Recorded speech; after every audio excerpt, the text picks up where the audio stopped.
Your Royal Holiness, Eminences, Excellences, the Speaker of the Seimas and Madam Prime Minister, let me say some words at the beginning. I don't want to say welcome everybody because we are coming to this place from European Parliament. So thanks to the idea proposed by my colleague Raza, she's also Vice President of the group. I must say that this meeting, this proposal of the meeting is important politically and symbolically. We in the European Parliament, as politicians from European People's Party family, we are, according to the European Treaty, we are organizing the continuous dialogue with the churches and religious communities. We are organizing the dialogue, not just for dialogue, but the dialogue, as we know, is the beginning to understand. The dialogue is the beginning of trying to find the common solutions. We are, in the Parliament, we are discussing with churches and religious communities the most important challenges of today. And we know very well that the most important challenge of today is the situation in Ukraine. We politicians, we from the Christian democratic family, we think that the role of churches and religious communities in public life is absolutely crucial. We know that what we expect from our churches is first to protect those who are in need, who really need the help and support.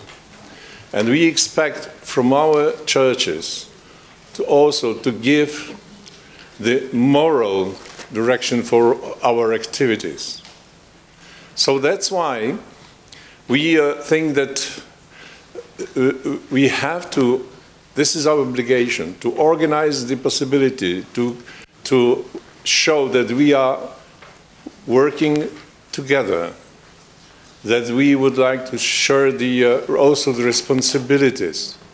Responsibility is not only for action, but also for the words, because dialogue is about words. Europe is waiting all the time for the very clear words, very clear messages, very clear moral statement concerning this situation. We have last year the possibility to be received by His All Holiness in Constantinople. We had the chance to talk. We hoped at that time, and we still hope, to welcome His All Holiness in European Parliament. That's why when we got the information that there is a possibility to meet in Vilnius, this is really the moment, that the message, what we've got in Constantinople from His Holiness is important. Is important for Lithuania, is important for Ukraine, is important for whole Europe.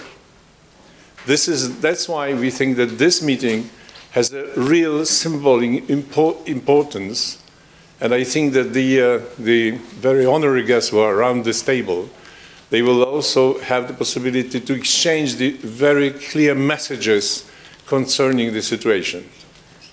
We politicians, we are at your disposal. We treat our work as a service for the common good.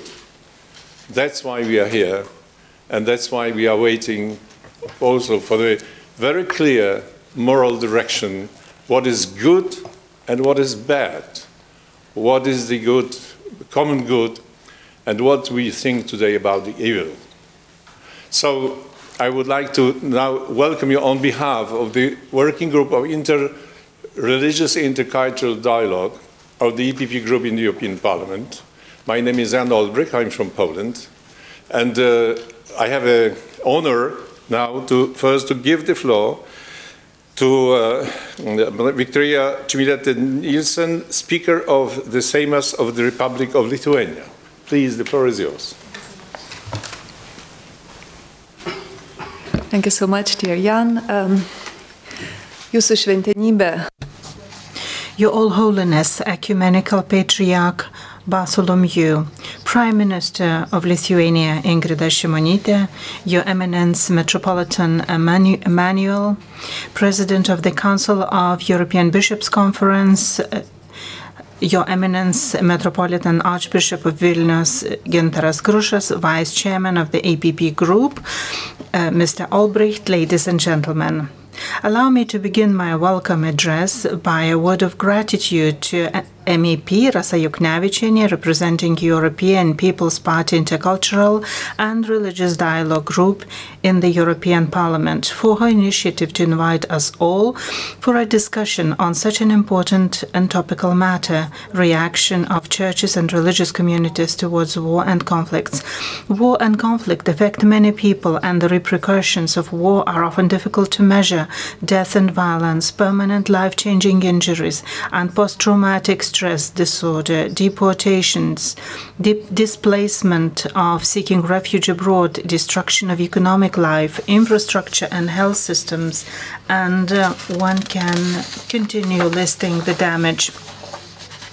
Unfortunately, we have seen this once again in the face of Russia's invasion of Ukraine, which is still ongoing. The consequences and repercussions of this invasion go far beyond the borders of Ukraine and encroach on everything that the Christian churches teach us, especially love of our neighbor, love that is not manipulating, love that is kind, and love that does not attack.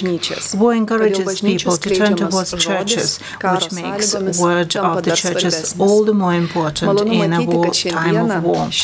It is good to see representatives of different Christian churches in this hall of the Seimas, which is called the Constitution Hall. I see this as a desire not only on the part of the leaders of the churches, but also on the part of the Christian communities themselves to pursue a path of dialogue. Ecumenical dialogue between the various Christian churches implies a desire to cooperate, to understand different church principles and doctrines, to promote mutual respect and tolerance, to seek and discover the common source of faith, to seek peace, to prevent and stop war. These are fundamental values for the benefit of all humanity. Ecumenical activities and interfaith dialogues are particularly understandable and supported in our country due to Lithuania's historical, cultural and religious background.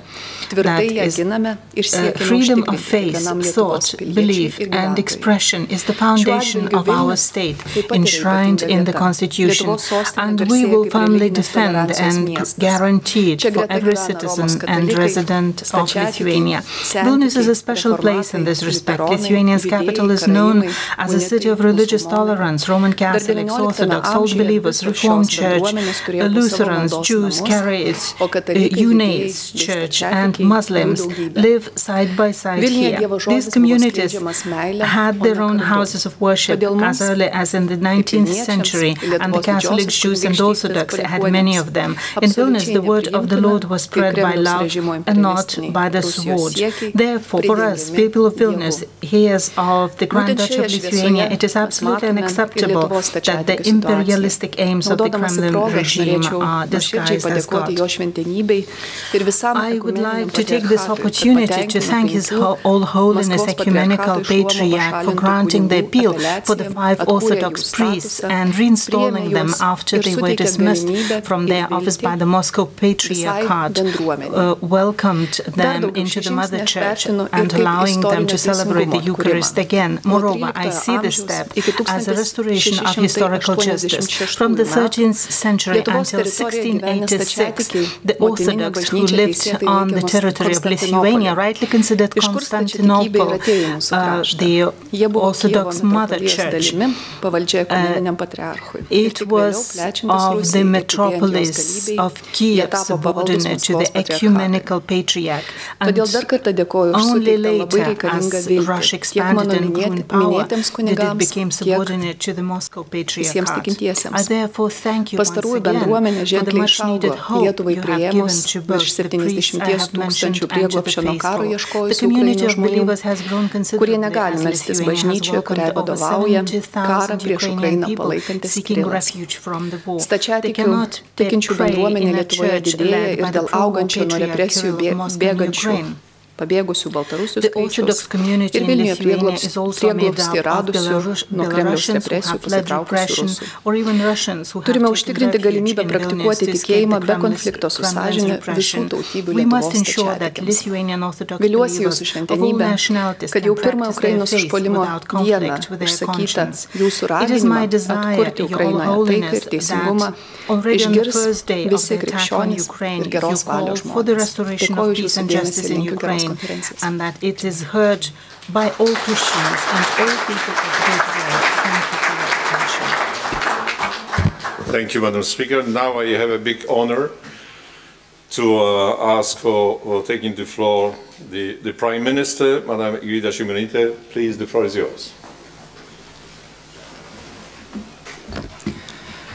Jūsų šventenybė, visuotinis patriarchė Baltramiejau. Jūsų ekscelencija, gerbama Seimo pirmininkė, miela Viktorija. Jūsų eminencija arkivyskupė Gintarai Grušai. Jūsų eminencijos, jūsų ekscelencijos, mieli Seimo ir Europos parlamento, bendražygiai, mieli bičiuliai ir visi susirinkusieji. Noriu pasveikinti visus šio istorinio renginio Lietuvoje dalyvius. Pirmą kartą mūsų valstybėje lankosi jo šventenybė visuotinis patriarchas Baltramiejus. Neabejoju, kad jo šventenybės dalyvavimas suteikia ypatingą svorį diskusijai apie tarpkultūrinį ir tarpreliginį dialogą karo akivaizdoje.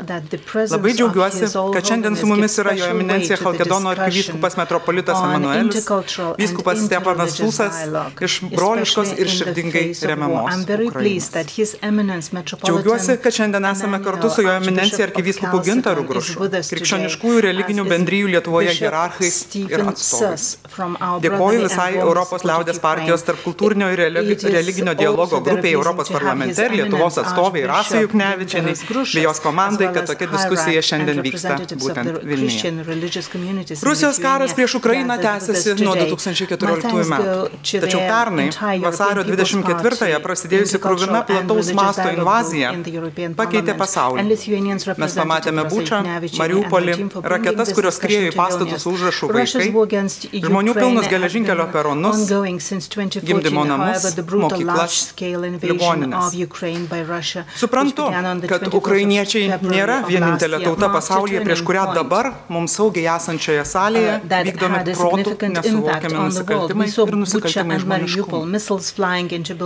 Visiems jiems, prieš ką jie bebūtų nukreipti, neturi būti vietos pasaulyje.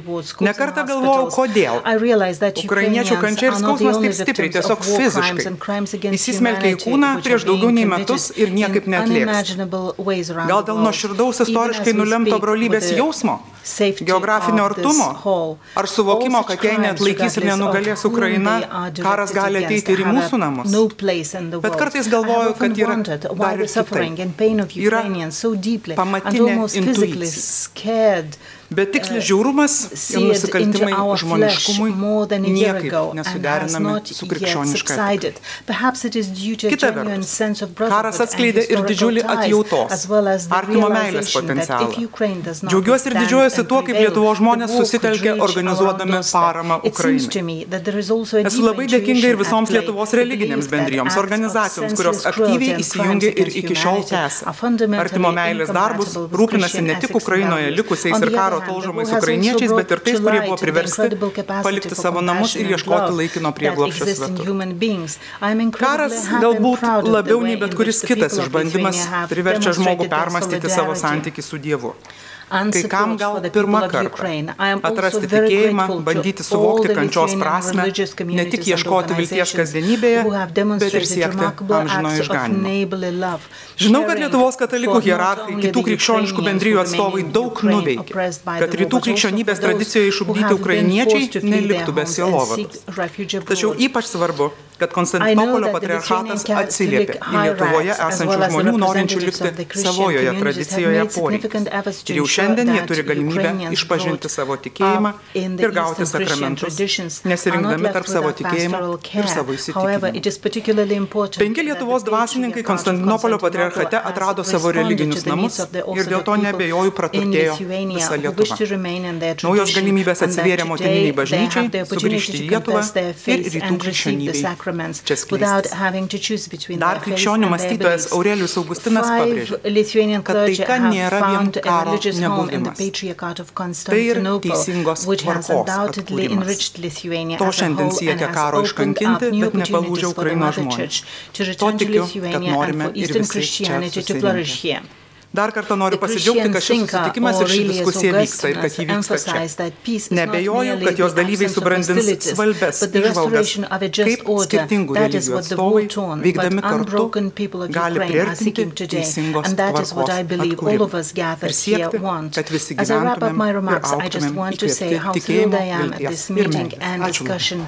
That this meeting and discussions are happening, no doubt that it will generate important insights into how representatives of different religions can, Madam Prime Minister, by working together, bring about a restoration is not the of question just of order. debate, discussion.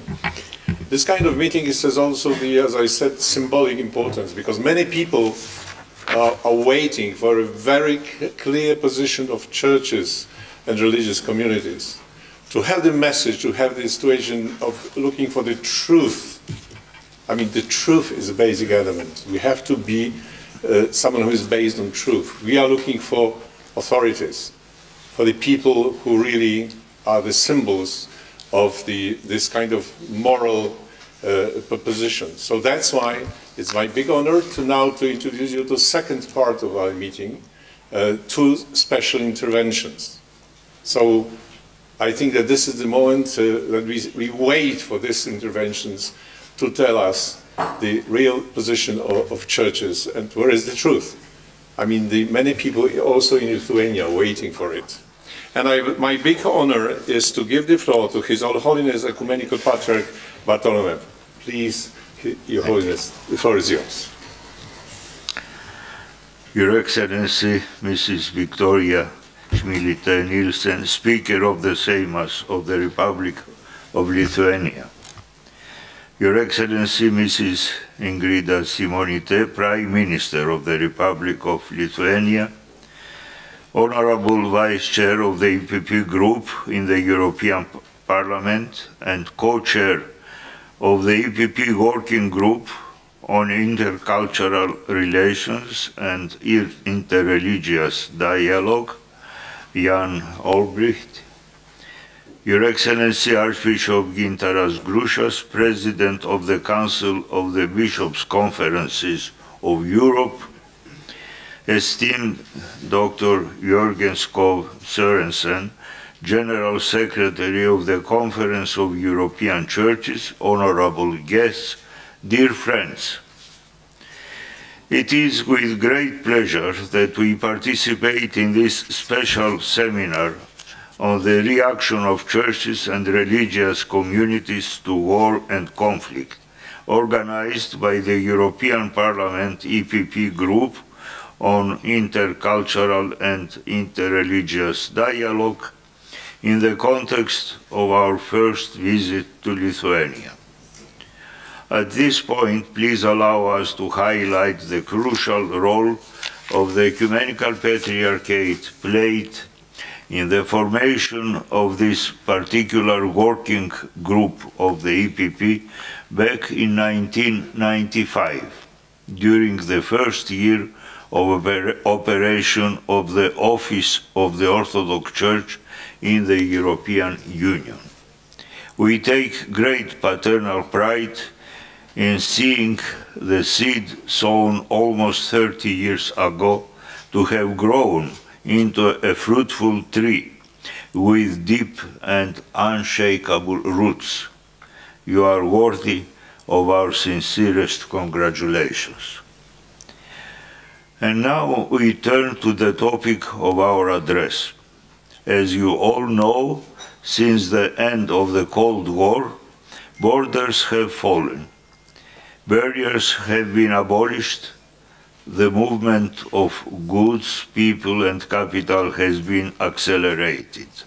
All these are aspects of the phenomenon of globalization, the movement towards a unified world. However, this unification has been so far strictly material, dominated by economic criteria and technological factors. At the same time, global problems have appeared or become more acute. The climate crisis, the financial crisis, the health crisis of the pandemic, the energy crisis have all been global challenges asking for global action. However, instead of advancing the necessary for global action, political unification of the world stays more or less stagnant. It even regressed recently because of the Russian aggression in Ukraine.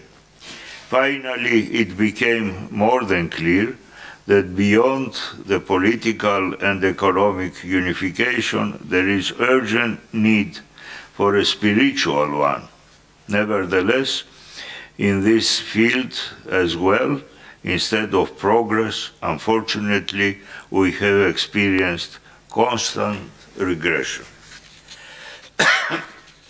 During the past decades, the illusion that economic globalization would bring about cultural and spiritual convergence and ultimately lead to global peace was widely diffused. This idea was expressed in Francis Fukuyama's famous writings about the end of history. We are gradually aware of the contrary, going even beyond Samuel Huntington's theory of the clash of civilizations. Indeed, after more than 3 decades of globalization, the spiritual distance between the various communities inhabiting our world has increased. This form of divergence leads towards multipolarity and fragmentation. Can the economic unification resist to those tendencies? In spite of the elaborate economic and technological networks which bind the world, one can observe the appearance of phenomena of deglobalization and the rise of protectionism. Thus, contrary to the dominant ideas of the previous decades, the spiritual factor conditions the political and the economic sectors. Errors in the spiritual and intellectual spheres are not anodyne. They can lead to disasters, as the Ukrainian tragedy demonstrates. Not only is religion not marginal, but it is a determining factor. This important issue is not entirely understood by the political leaders, in spite of the series of crises in the Western Asia and the Middle East since 1979, in most of which the religious factor was instrumentalized for political and geopolitical agendas. Also, in spite of the terrorist attacks in the name of false religion in Europe and the United States of America. Advancing the interreligious and intercultural dialogue is essential.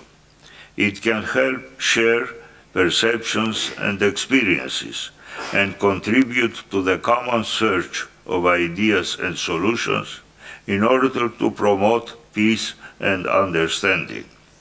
It is therefore with particular interest that we participate to today's meeting.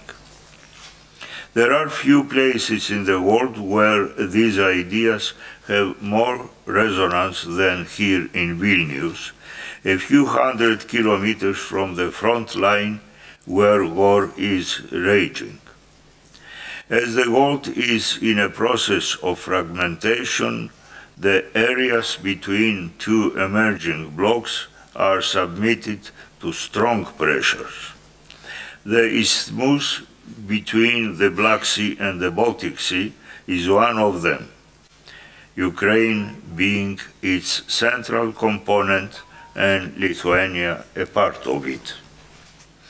Although Lithuania is protected since 2014 by membership to NATO, the existing anxiety and fear are not unfounded. Lithuania's tragic history has provided its citizens with a profound and rare geopolitical sensibility and wisdom. The present Ukrainian crisis, due to the unprovoked Russian aggression, is the epicenter of a geopolitical earthquake.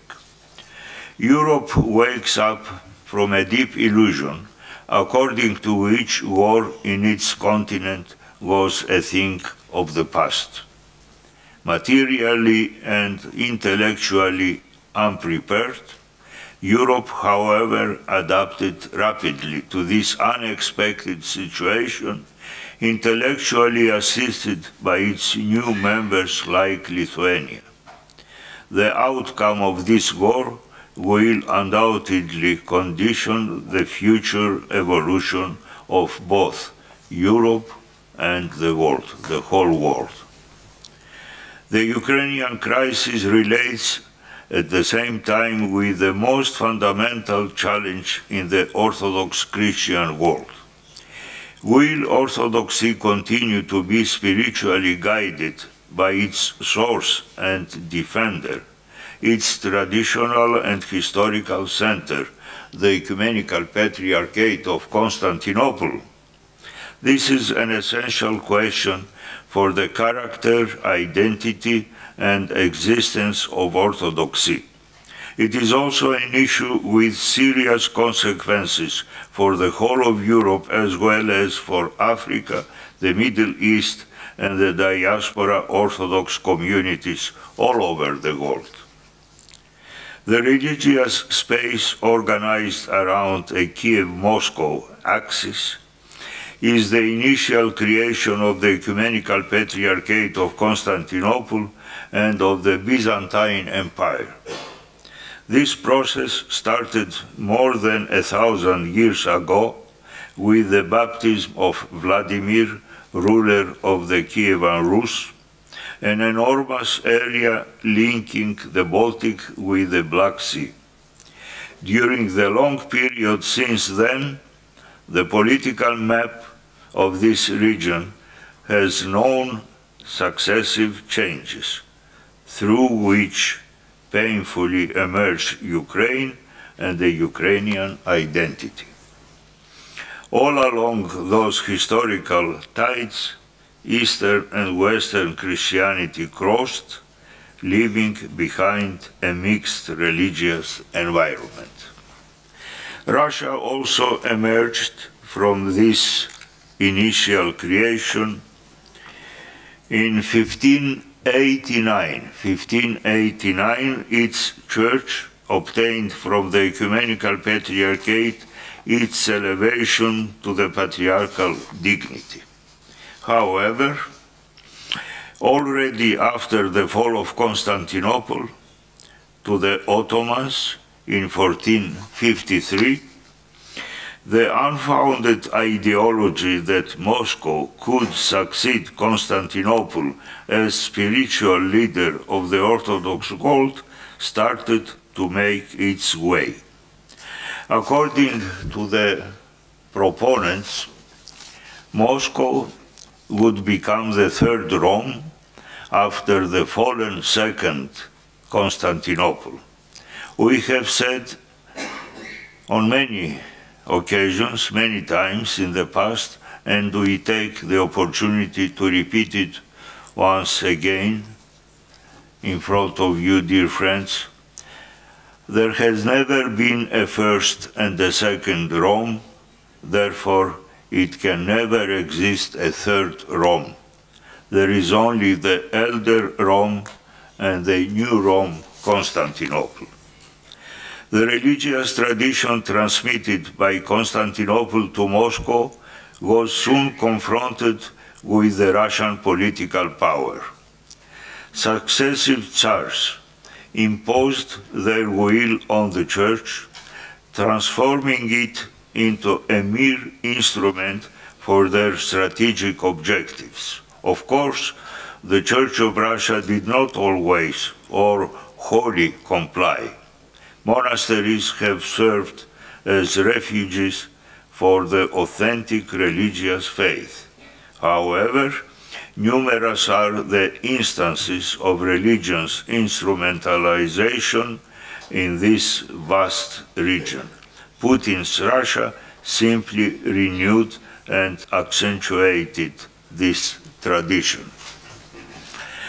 Of special importance in this respect is Pan-Slavism, the ideology according to which all Slavs should be united under Moscow's leadership. This 19th century deeply racist ideology found its religious expression in ethnophiletism, condemned as a heresy by the Great Council of Constantinople, 1872. According to this ethnophiletism, autocephalous, namely self-governed churches, should not be founded on the basis of locality, but of ethnicity. This heresy was used to legitimize the institution of a Bulgarian exarchate inside the Ottoman Empire as a first step for the creation of a Bulgarian state. It contributed to the division of the Christians in the Balkans and initiated fratricide, conflicts and wars. The present incarnation of ethnophiletism is the fundamentalist ideology of Ruski Mir, the Russian world. This expression describes a supposed sphere of civilization, including Russia, Ukraine, Belarus, as well as ethnic Russians all around the world, politically and religiously led and directed by the Moscow Center.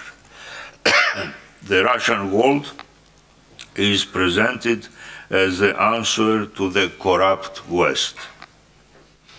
This ideology is the main instrument for a spiritual, so to say, spiritual legitimation of the invasion in Ukraine.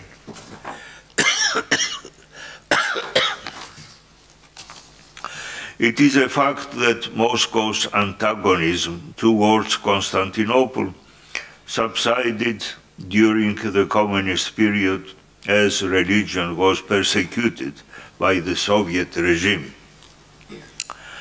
On its part, the Ecumenical Patriarchate protected the Russian émigrés and hosted their religious communities inside its diaspora metropolises.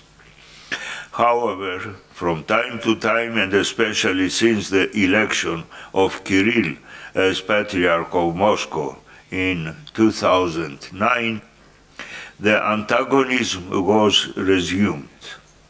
In the minds of the Russian political and religious leadership, religion became too important as a political and geostrategic tool to be left in the hands of the Ecumenical Patriarchate. In its effort to obtain a leading role, Moscow used a quantitative argument, claiming then that the Church of Russia has under its influence the majority of Eastern Orthodox believers. It tried to obtain the primacy within the Orthodox Church. This argument was strongly employed when the Holy and Great Council of the Orthodox Church was convened in Crete in June 2016. The rejection of this argument was the main reason for Moscow's refusal to participate in this historic conciliar event for Orthodoxy. Recently, the divisive role of Moscow took also the form of uncanonical infiltration in Africa, challenging thus the exclusive jurisdiction of the Orthodox Patriarchate of Alexandria in this continent. Meanwhile, numerous times the Ecumenical Patriarchate had received clear expressions of the wish of both the clergy and the political leadership in Ukraine for ecclesiastical independence from Moscow. On the 5th of January of 2019, the Tomos granting autocephaly to the Orthodox Church of Ukraine was signed at the Fanar. The departure of the significant Ukrainian Orthodox population from the tutelage of Moscow deprived the Church of Russia of much of the substance of its anti-ecclesiological claim about its attempted leading role in Orthodoxy. With the end of the Soviet Union and the bankruptcy of the communist ideology, pseudo-religion emerged. The old imperial strategies were then combined with the cynical techniques and mechanisms developed and inherited from the Soviet Union.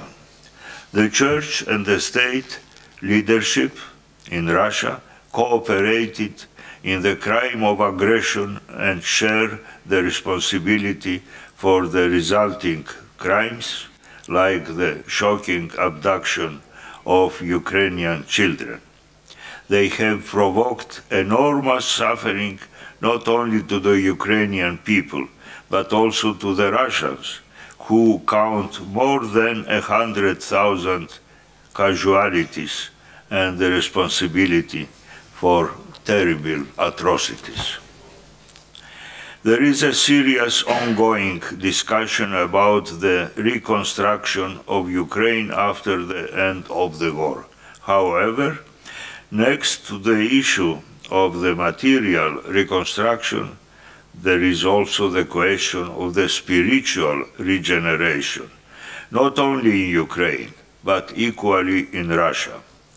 What is needed is a return to the springs of Orthodox faith. The Mother Church of Constantinople is ready to assist its children in Ukraine and Russia once again, as it has done it on multiple occasions in the past. The love of a mother is endless.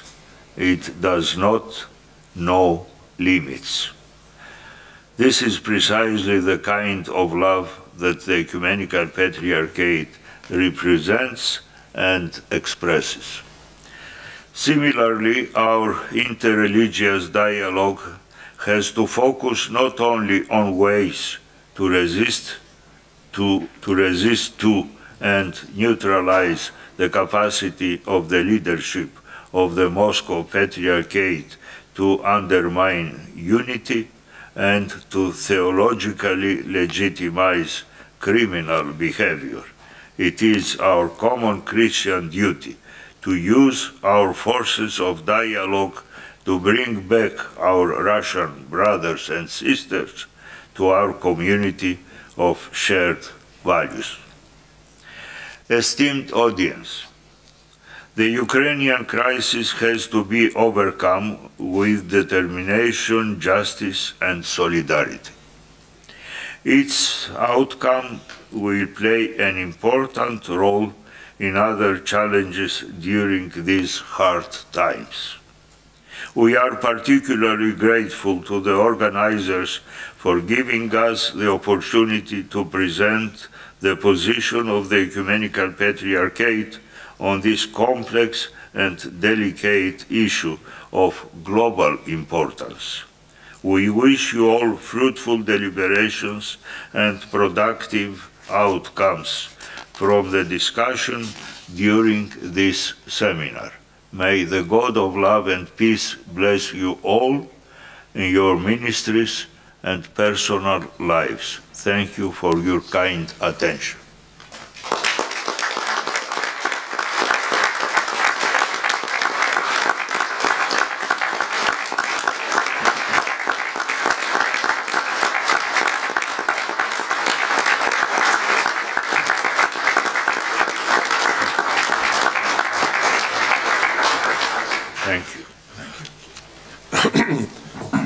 Thank you, Your Holiness, and for the words. I think it's not only for Lithuania. We can, if you allow, we can take your words with us to Brussels, to Strasbourg, and to our countries.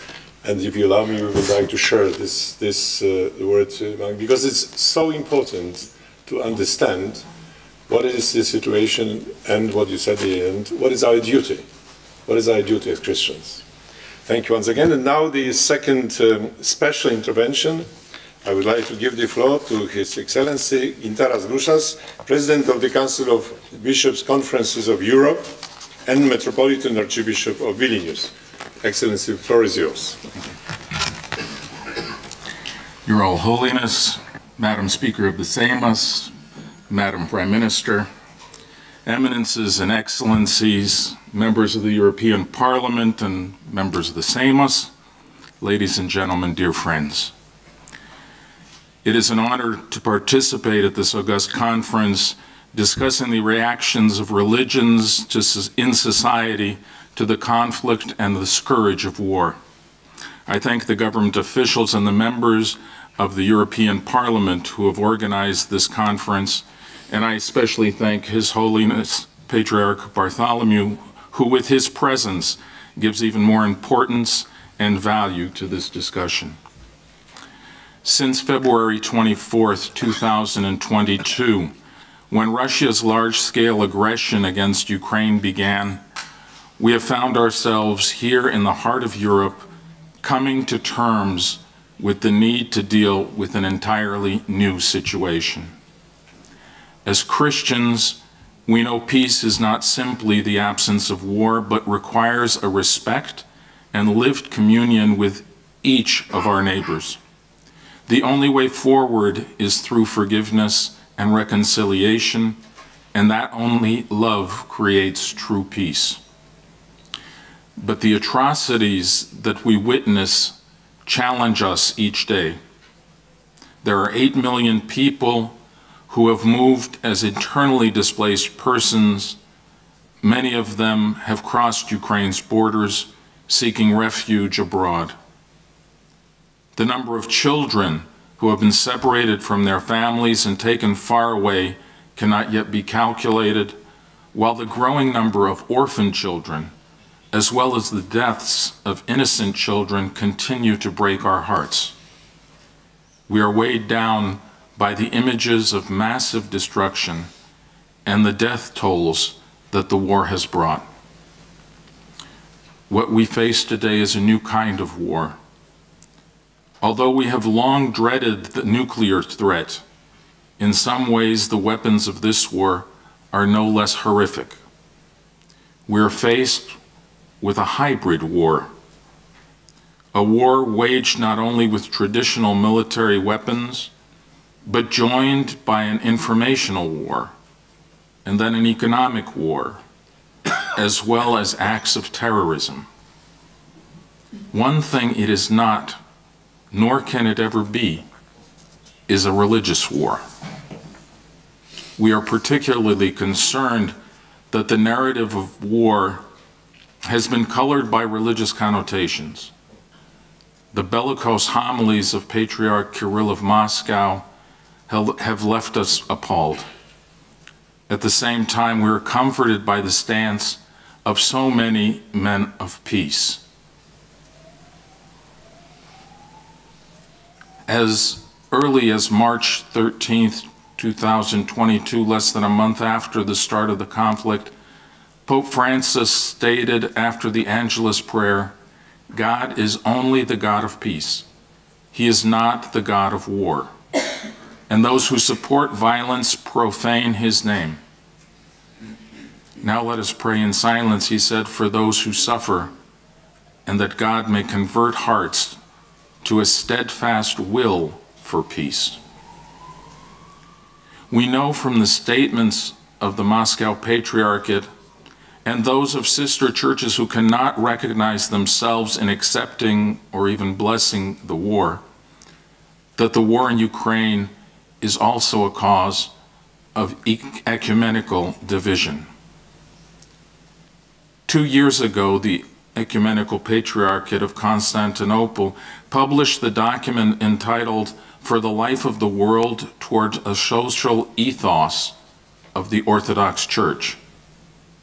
This is the first compendium of social doctrine written for the Orthodox world. In that text we read that while unequivocally condemning violence of any kind, it nevertheless recognizes the tragic necessity of individuals or communities or states using force to defend themselves and others from the immediate threat of violence, but without systematically defining the concept of a just war. In the compendium of the social doctrine of the Catholic Church, we read that a war of aggression is intrinsically immoral. In the tragic case where such a war breaks out, leaders of the state that has been attacked have the right and duty to organize defense, even using force of arms. This use of force to be lawful must meet precise characteristics, starting with the fact that all other means of putting an end to it must have been shown to be impractical or ineffective.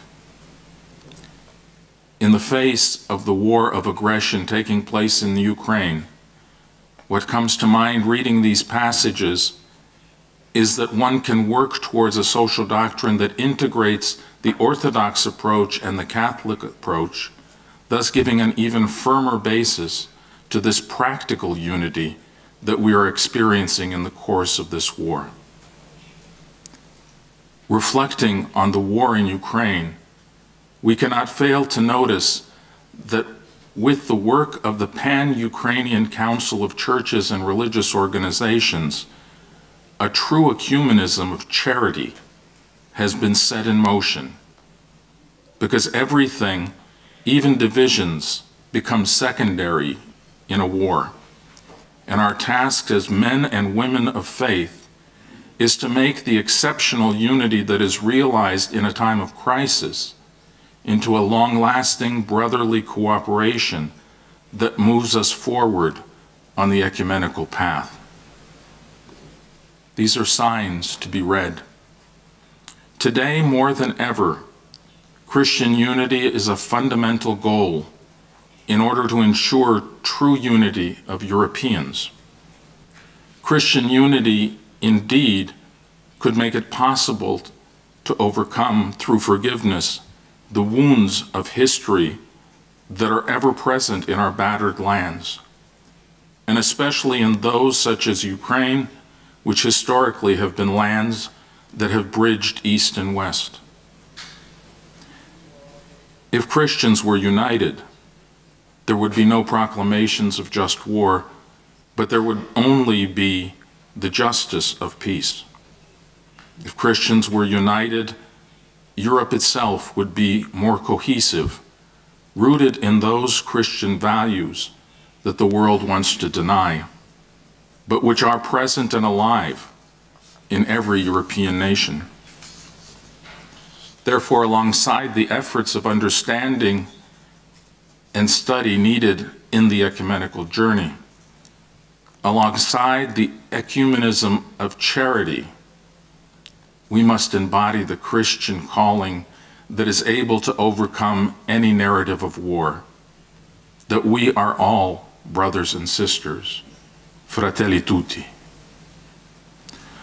Our ecumenical efforts, our mutual understanding, our efforts about how to be Christian in the times of war and modern warfare are meaningless if we do not start from the main source from which we all drink, which is our common faith in Jesus Christ.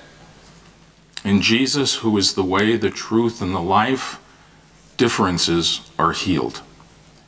It is in the spreading of his word that we find the strength to reconcile even with our enemies, to build, amidst 1,000 difficulties, a more just world. And if there is one perspective that Christian denominations must take in times of war, it is precisely to put Christ back at the center of their preaching. In Jesus, we understand the profound dignity of every human being. And with Jesus, we know that no war can be the solution. What we need is conversion of hearts and reconciliation. But for this to come about, we must continue to pray and to work for the miracle of peace. Thank you.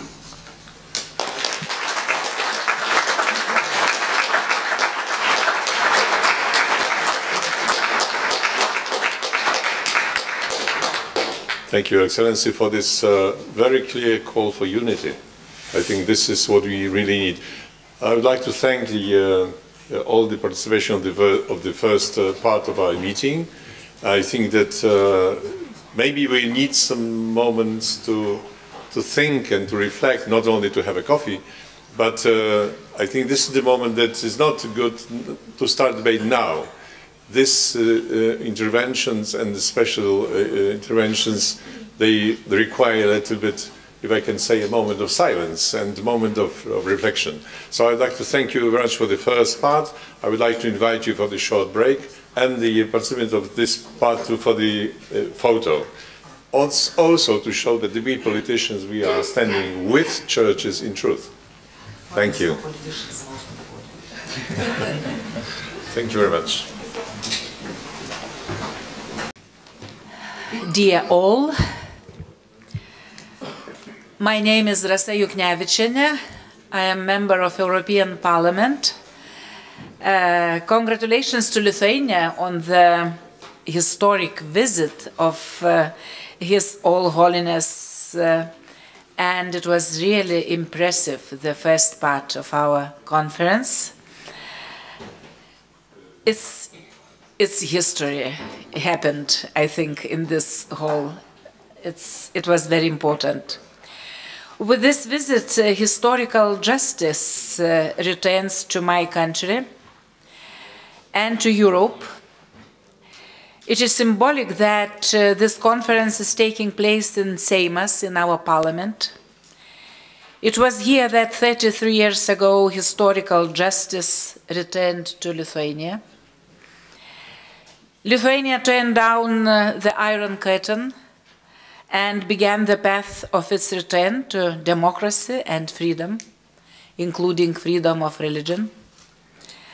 It is a great honor for me to chair this panel because I myself had the opportunity to vote for the restoration of Lithuania in this particular building and to spend 19 years of my political life here, to be part of the creation and construction of my statehood. Just a couple of years ago, the subject of our conference, reaction of churches and religious communities to war and conflict, would not have attracted much attention, I would say. Most of us thought, and it was mentioned already before, that large-scale wars in Europe were a thing of the past. Unfortunately, the gate of hell have opened before our eyes. This war is terrible not only because of weapons that kill human bodies, but also because lies, history, and religion were turned into weapons as well. The greatest challenge has been for the Eastern Christian family. Ukraine today is not only defending itself and its country, it is not only defending us and the rest of Europe, it is also defending the honor of the Orthodox Church. So the reaction of the churches, of the religious communities to the war is the subject of this conference organized by the EPP.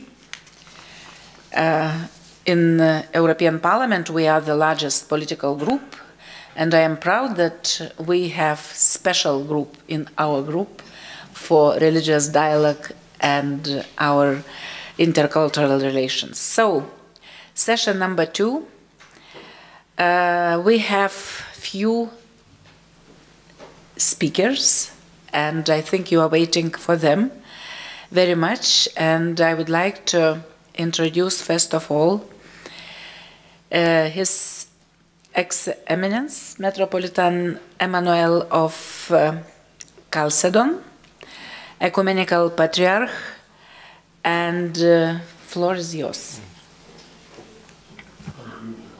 The Ecumenical Patriarch, so this is not me, definitely, but I can also talk on behalf of the Ecumenical Patriarchate, not differently of what His Holiness just mentioned earlier. Thank you very much, Madam Chair, and also Mr. Albrecht, Vice Chair, Your Eminences, Your Excellencies, esteemed participants, ladies and gentlemen, dear ambassadors and members of the diplomatic corps. I'm particularly happy and honored to be part of this panel this morning, and especially on this subject, the reaction of churches and religious communities to war and conflict, and especially in engaging for years into this dialogue with the European People's Party on intercultural and interreligious dialogue. It's very important to engage in dialogue and to continue in this spirit, because dialogue is needed more than ever. And this theme will be conducted in the spirit of understanding, compassion, and concern, despite of a very complex international context. Indeed, the war in Ukraine has been condemned by all reasonable people and all free organizations and religious communities around the globe. Nothing to mention more on that, and we cannot find any legal foundation or good reason for blessing the war, and especially such a fratricide one in the case of Ukraine. The position of the Ecumenical Patriarchate has always been very clear from the very beginning, and His Holiness Ecumenical Patriarch Bartholomew has addressed on many occasions, not only this morning, and has given the support decisions for security, peace, justice, and safeguard of Ukraine's sovereignty. In the same vein, we condemn the meddling of political power under spiritual pretexts. The Orthodox Church cannot and should not approve of violence, either as an end in itself or even as a means of achieving some other end, whether this can be in the form of physical violence, of sexual abuse, or the abuse of authority. In every celebration of the Eucharist, the Orthodox Church prays in the great litany for the peace of the whole world. Peace is more than a state of armistice, lightly imposed upon a naturally violent world. It is rather a real revelation of the still deeper reality of creation of God as God intends it and as God fashioned it in the eternal councils.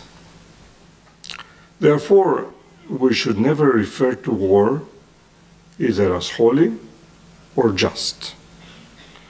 Instead, we should merely recognize the inevitably tragic reality that sin sometimes requires a heartbreaking choice between allowing violence to continue or employing force to bring that violence to an end, even though we should never cease to pray for peace, and even though we know that the use of coercive force is always a morally imperfect response to any situation.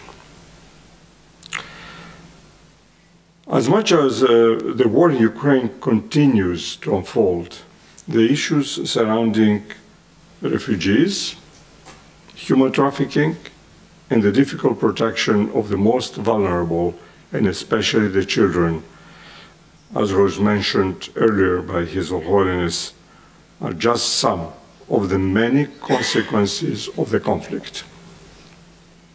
And especially what we need to take care of the almost 10 million people who have fled Ukraine in the aftermath of war is very important, and especially the question of many women who are in the neighboring countries of Ukraine and who have found shelter there, but who also need our protection.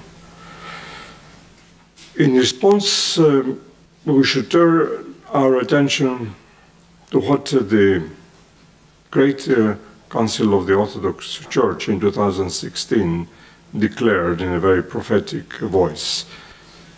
I quote, "Honest interfaith dialogue contributes to the developments of mutual trust and the promotion of peace and reconciliation.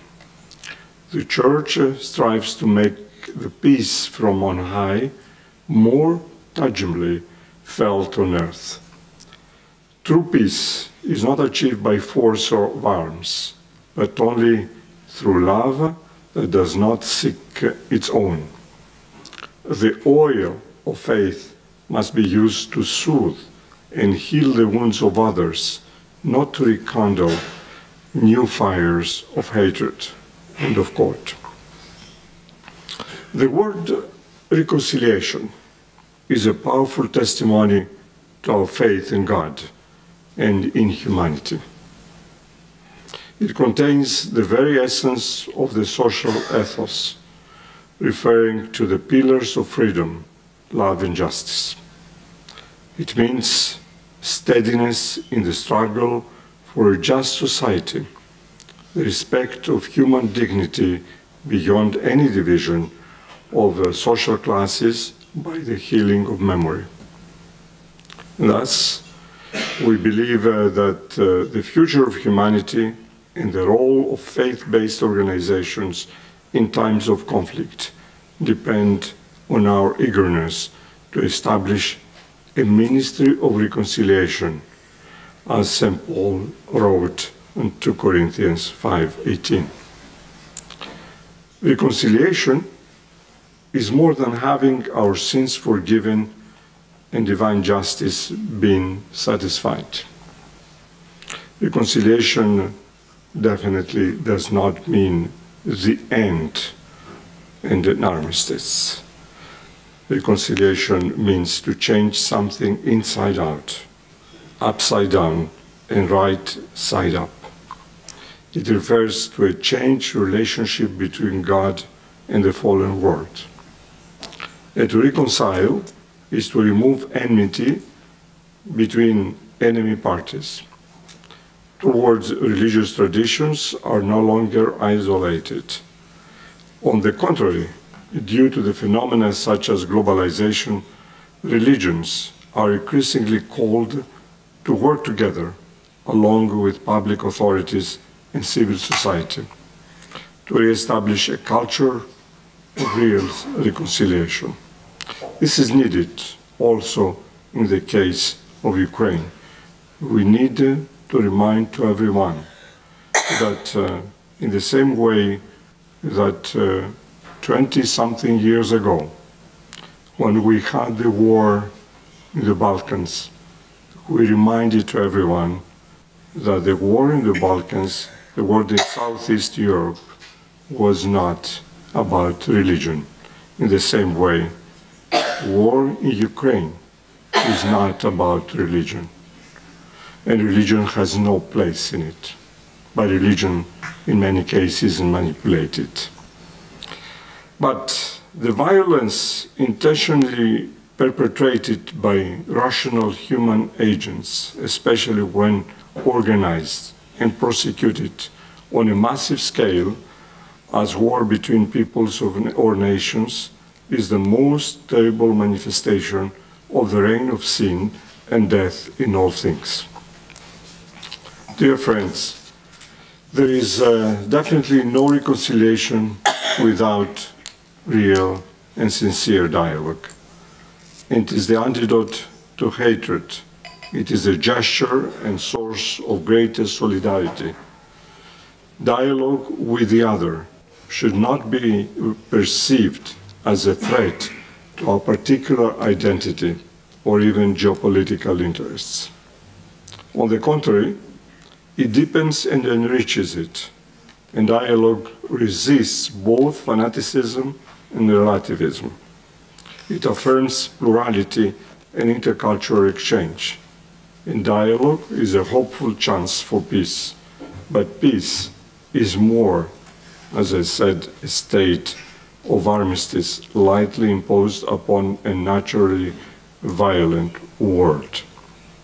It is rather a real revelation of the still deeper reality of creation as God intends it and as God functioned in his eternal counsels. It is a restoration of creation to its true form, if only in part.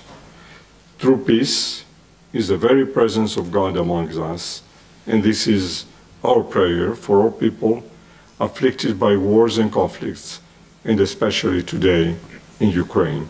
And we are all affected by this war. His Holiness Ecumenical Patriarch Bartholomew mentioned already, to reconcile is above all to heal the evils of history, the scars of time, and mutual misunderstandings, conflict of memory, fratricidal hatreds. Thank you very much for your understanding.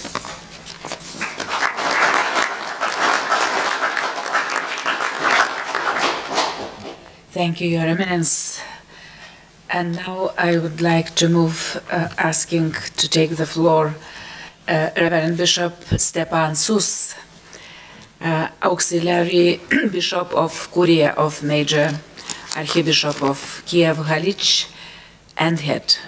I don't know if I correctly introduced yes, it was you, correct. but we are very happy to have you from Ukraine here. Thank you. Thank you. I came from Kiev, dear friends, brothers and sisters in Christ. Dear participants of this session, I'm incredibly pleased to share my thoughts about the war in Ukraine as well as to be here among you.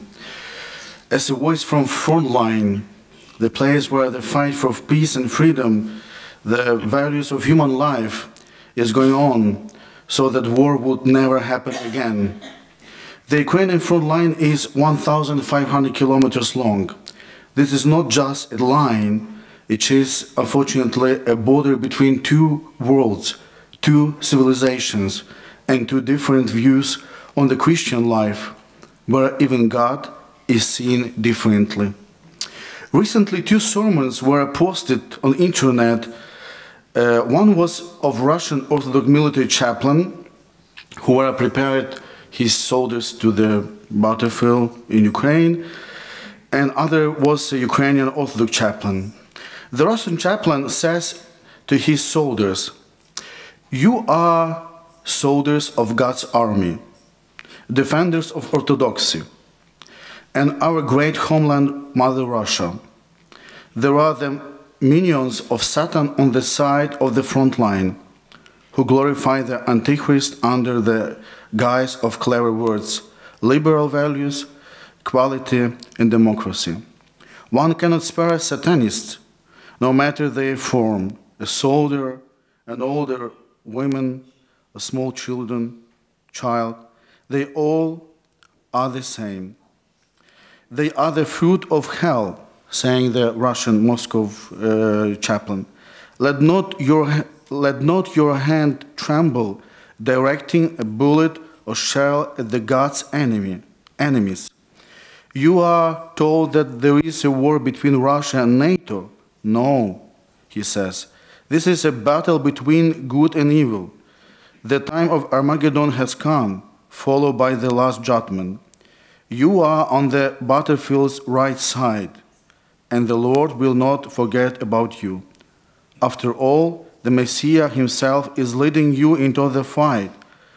Putin's soldiers are God's soldiers. God is with us. The Russia is behind us. Not a step back. Victory will be ours. Amen, saying the Russian Orthodox chaplain. Greetings from uncooperative Bakhmut, saying a Ukrainian Orthodox chaplain, the fortress of Ukraine. He had a speech to Ukrainian soldiers. The Ukrainian, praise be to Jesus Christ, praise be to Jesus Christ, greetings from the Bakhmut. The situation is extremely taut here, constant shelling, the great needs for prayer, needs for our strength. The only things the guys ask you is to pray, to support them in your prayers, because it is needed difficult. They have no other needs. I appeal to all of you, we should pray not only for Bakhmut, where the situation is very taut, but also for but also for whole Ukraine. Thank you to everyone who heard me, saying Ukrainian chaplain, thank you for your prayers and support, together with Lord to victory. In these two speeches, dear friends, we can feel two different sides of the same front line. Feel the atmosphere of two worlds, Ukrainian world and Russian world. Russia says that the time is on their side, that they have a lot of military equipment and people, and that they are ready to throw them all to the front and defend themselves from the imaginary enemy, which they created through propaganda, lies, and distortion of human values. Imagine during this year, Russia has launched over than 5,000 missiles toward Ukraine, at the cities, villages, public and maternity hospitals, churches, monasteries, power stations and civil buildings, playgrounds and parks. Our children are not longer afraid of anything. I remember the words of one boy who said that at the age of 7, he had already seen everything. His friends were killed by the shell right before his eyes while they were playing outside. To this day, we cannot understand how Russia is liberating or saving us by killing us.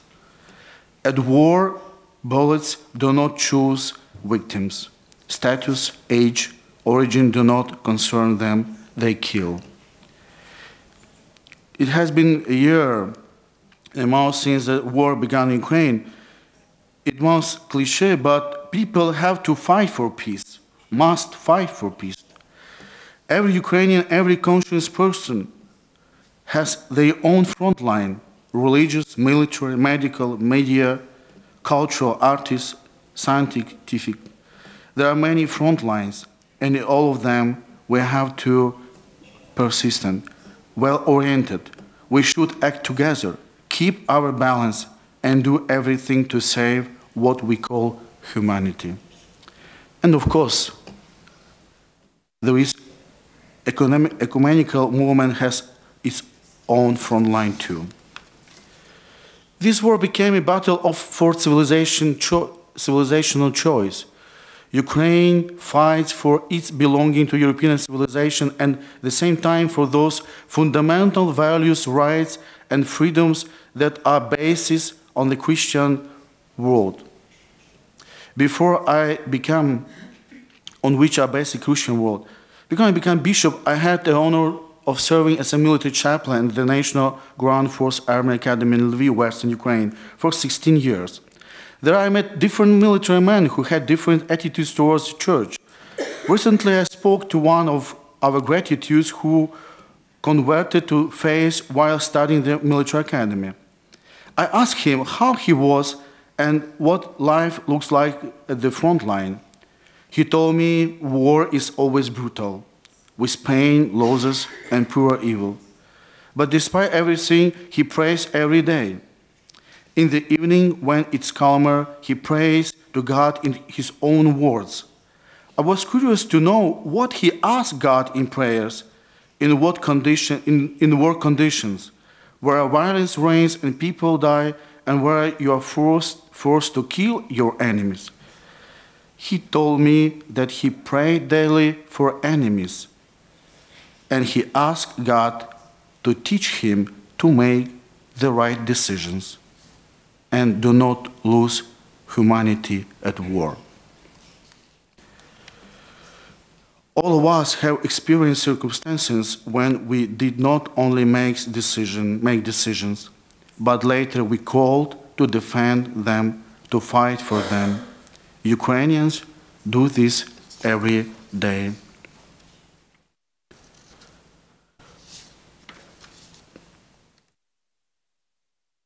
I remember those days, in particular atmosphere prevailed in Kyiv when the war began.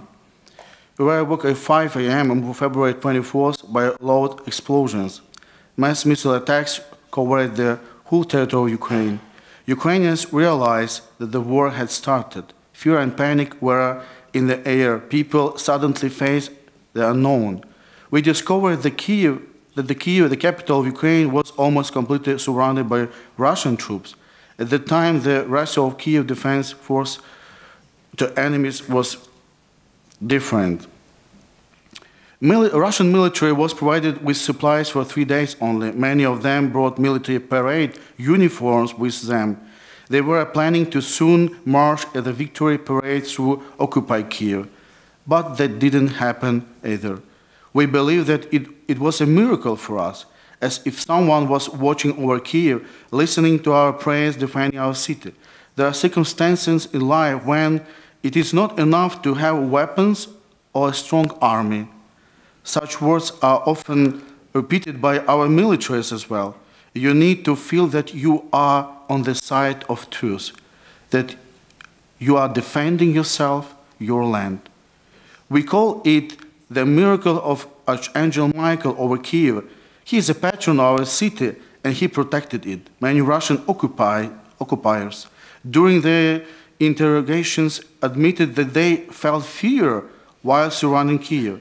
This fear did not allow them to feel confident, to act carefully, but on the contrary, it gave rise to even greater hatred for Ukrainians.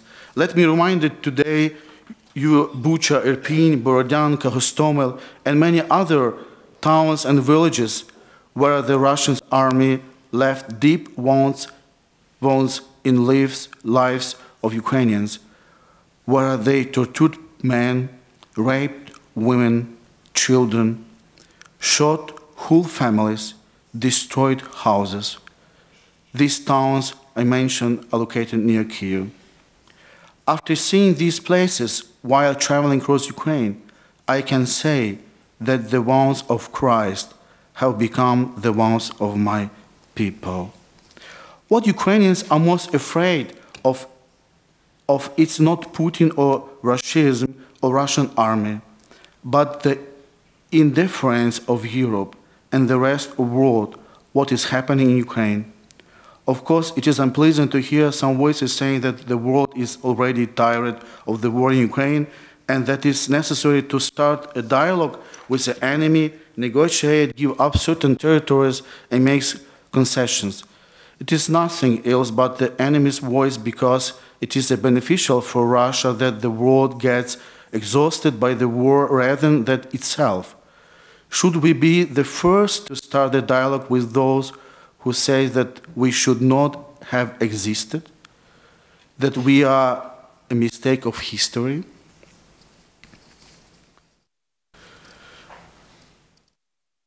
We condemn fascism in the history, but we never dare condemn communism with its ideology, concentration camps, lies, destruction of human life, working against God and Church. We never condemned the Holodomor of 1932-33, when Stalin starved about 10 million people to death.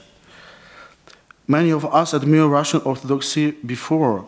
We draw from their spirituality, but today is a part of ideology of Russian world, which has become a power propaganda tool in the hands of Moscow. At the sermons of Patriarch Kirill are not much different from the sermon of the Russian military chaplain that we just had an opportunity to hear. There is only one vaccine against this propaganda: to stand on the side of light and be mouthpieces of truth in this world. I have more things to say, but I would like just to stop on this part and asking all of you to be the voice of truth in this world, not propaganda, but truth. And standing with Ukrainians, thank you, all of you, that you did already and you are doing that every day, every morning. We do feel in Ukraine that this democratic world, all of you and Lithuanian people, nation are with us. That's so important. When you have friends during the war, it means when you have friends, it means you are on the right way and you are on the way to the victory. And also I ask you to remember two of our Catholic priests, Redemptorist monks, who are now in prison in Berdiansk. A few weeks ago, they were imprisoned by Russian forces because the Russians found the weapon in the church. And it was like he prepared everything before by Russians, and they said because the priests were kept the weapons, they arrested them. Today we pray for these priests. We're asking to release them from prison, and hope it happen soon. And may God bless all of us, and I wish to be on all of us to be on the side of light and truth, and also to try to spreading the good ideas of peace in this world, and trying to build a dialogue with those who are ready for dialogue, who respect your existence, who wants to understand us, and who wants to find the right solution. Thank you.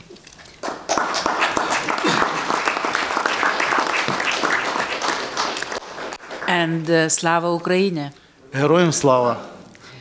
Thank you so much, and please pass our best regards to Metropolitan Epiphanius.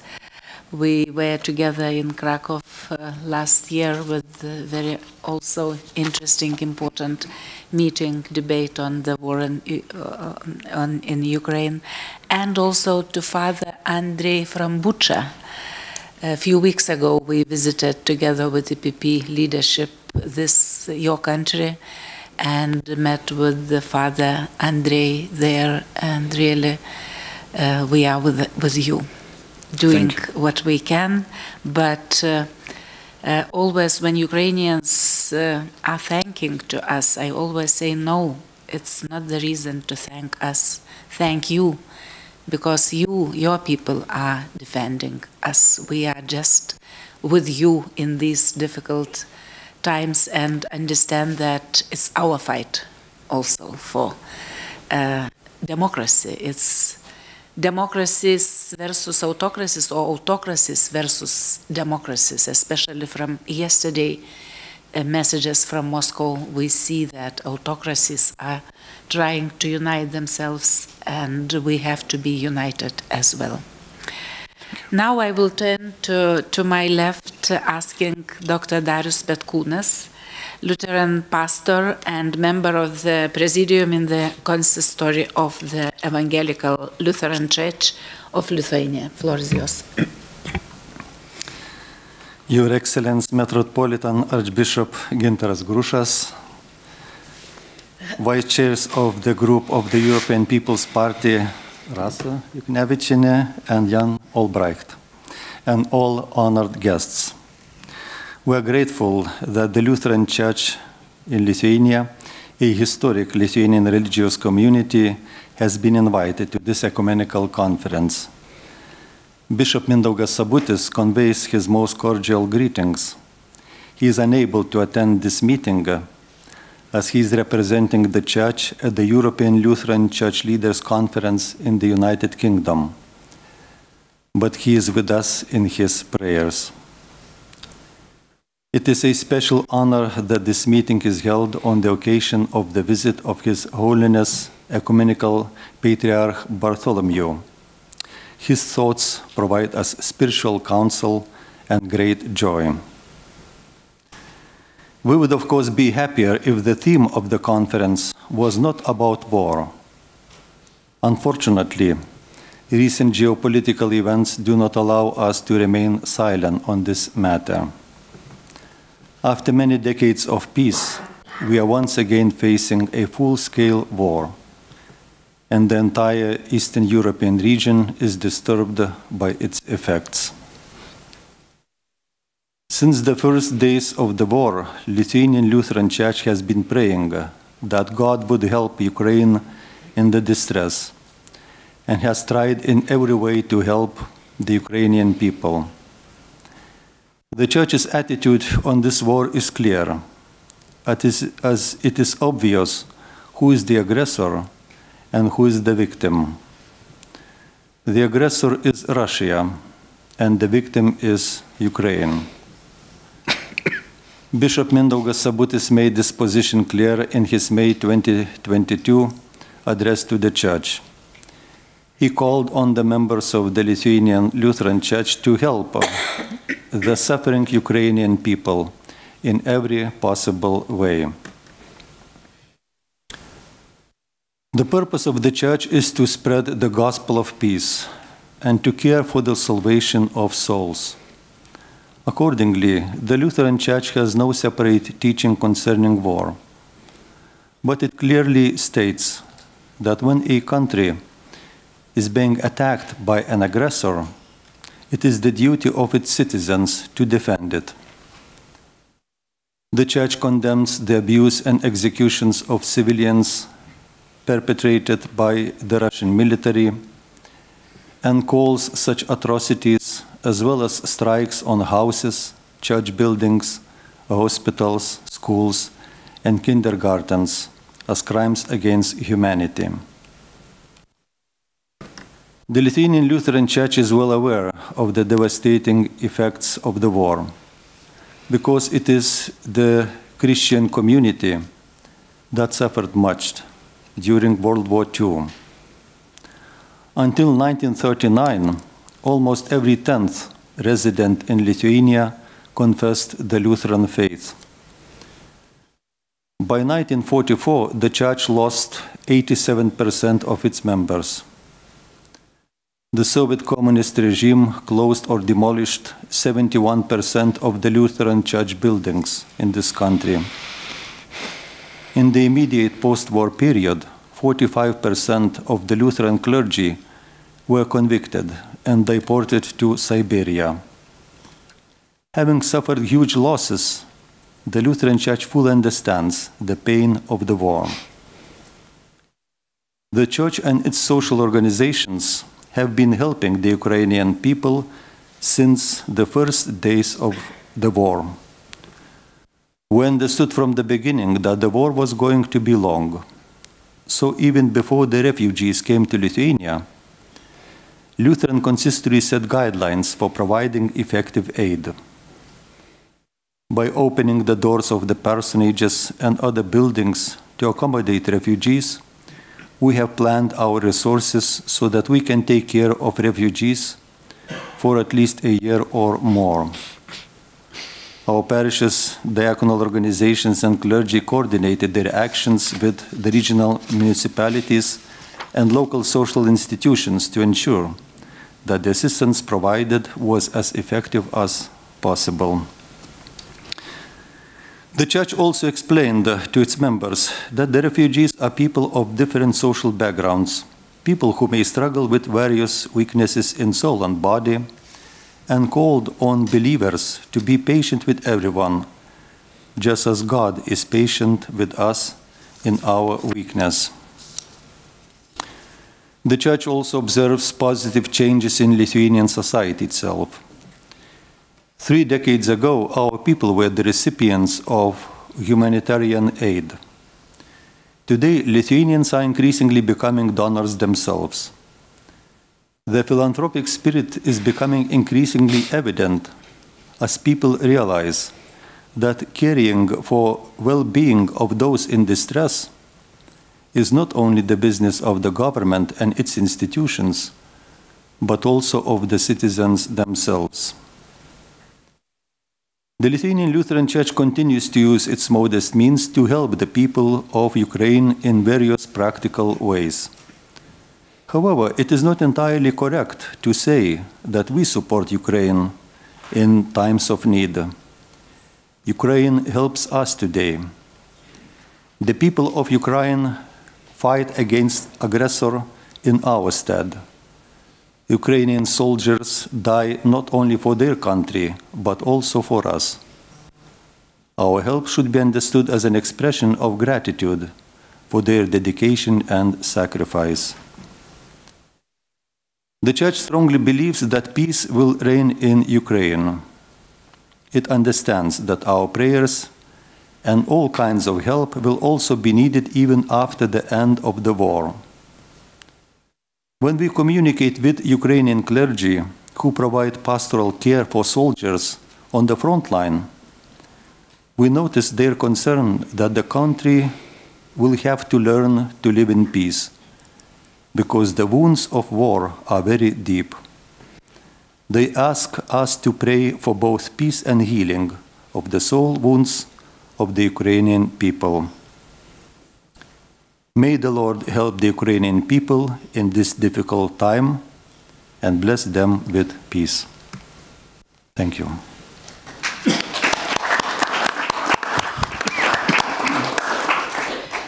Thank you so much, and we would like to, via you, to send our regards back to Bishop Sabutis as well, and for his praise and being with us in his minds. Now, Dr. Jørgen Skov Sørensen, General Secretary at Conference of European Churches, I would say long-standing friend of our group as well. We had together not only one, much more meetings, debates, discussions, and thank you for your support all the time and being with us. Floor is yours. Thank you very much. I would say it's a mutual friendship. So thank you for inviting me today. Excellencies and Eminencies, friends and colleagues, I'm very happy to address you as the General Secretary of the Conference of European Churches. We are a Brussels-based organization comprising 114 European churches of Orthodox, Protestant and Anglican descent. We're primarily committed to the dialogue between churches in Europe and the highest level of political decision-making in Brussels. During the next 10 minutes, I would like to share with you examples relating to the response of churches to the war in Ukraine. And I will also share my thoughts on the role of churches with regard to a politically sustainable future Europe. Firstly, however, I would like to extend my gratitude to the EPP Group of Intercultural Dialogue for allocating time and efforts for today's topic to substantially address the ongoing war in Ukraine and the future of Europe concerns us all. Thank you very much. Ukraine. Due to our recent European past, war on European soil brings connotations that transcend their actual time and place in history. It evokes long-gone memories, and it challenges a strong European trust that this part of the world had finally developed into a post-war continent of lasting peace. His Old Holiness mentioned this morning also. Since the day of the Russian invasion on February 24, I hear genuinely concerned voices asking, however, how can this happen in Europe in 2022? I think this is a question that is mirroring a belief that we as Europeans live in what we refer to as the developed part of the world. To many European citizens, what we have finally achieved is a secular world, a continent where religion plays little or no role. We see ourselves as rational, civilized human beings. And consequently, all wars, this is the argument, all wars will have to come to an end, based as they are on irrational, outdated human behavior. As Europeans, we find comfort in believing in human progress. Hence, that question occurs, how can this happen in Europe in 2022?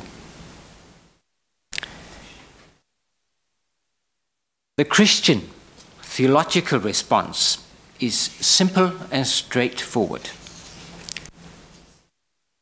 It can happen because we are fallen human beings. We always have been and we always will be.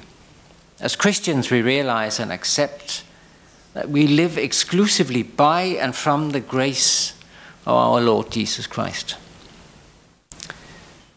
For that reason, St. Paul's words in his letter to the Romans on our human nature are still appropriate, deeply relevant, and deeply disturbing. He says, "For I have the desire to do what is good, but I cannot carry it out. For I do not do the good I want to do, but the evil I do not want to do. This I keep on doing." St. Paul in this way reminds us of our human nature, as he reminded the early Roman congregations. Taking as starting point his own life experience of deficiency and failure, St. Paul teaches us why war is still a reality in 2022, why we have failed. However, at the same time, we are also reminded what the Church is. This is the paradox of Christian being. The Church is not a fellowship of particularly good people. Neither is it a fellowship of particularly bad people. The Church is a fellowship of human beings who recognize their fundamental need to be moved by the love of Christ, as it was expressed at last year's World Council of Churches Assembly in Karlsruhe in Germany. The Church is a fellowship centered around Christ because we recognize our need for His grace, for His love, and for His forgiveness. One of my most loved definitions of the Church goes like this: the Church is a worldwide fellowship of mutual encouragement. A worldwide fellowship of mutual encouragement. This particular definition was fundamental when the Conference of European Churches organized a virtual European gathering in February last year. It was long planned for February 25 to 26, which, as you will know, turned out to be a matter of hours after the Russian invasion of Ukraine. Still, we managed to rephrase our program, literally overnight, into one that accommodated the fears, the uncertainties, and the shock that characterized Europe at the time. We listened to Ukrainian voices. We analyzed. We prayed together. We cried together. We activated our European fellowship of mutual encouragement. If the Church should not gather in times of war, when should it gather? The history of the Conference of European Churches, established in 1959 out of the midst of the Cold War, witness to this.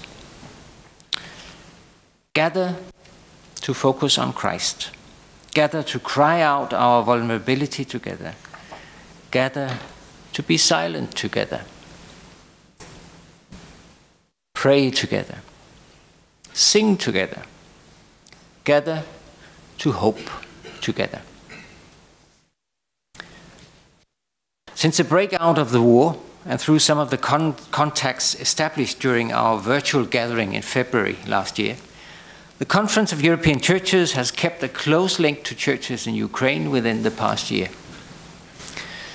By conducting solidarity visits, organizing prayers online, highlighting among decision makers and civil servants in Brussels the role and position of churches in the war. Most recently, our governing board has decided to focus on projects relating to justice, peace, and reconciliation. Meanwhile, just about every member church of the Conference of European Churches has shared in receiving and accommodating refugees fleeing from death and destruction. This is a massive task undertaken by primarily local churches and individual congregations. Churches work on the grassroots level as well as on the highest political level of Europe.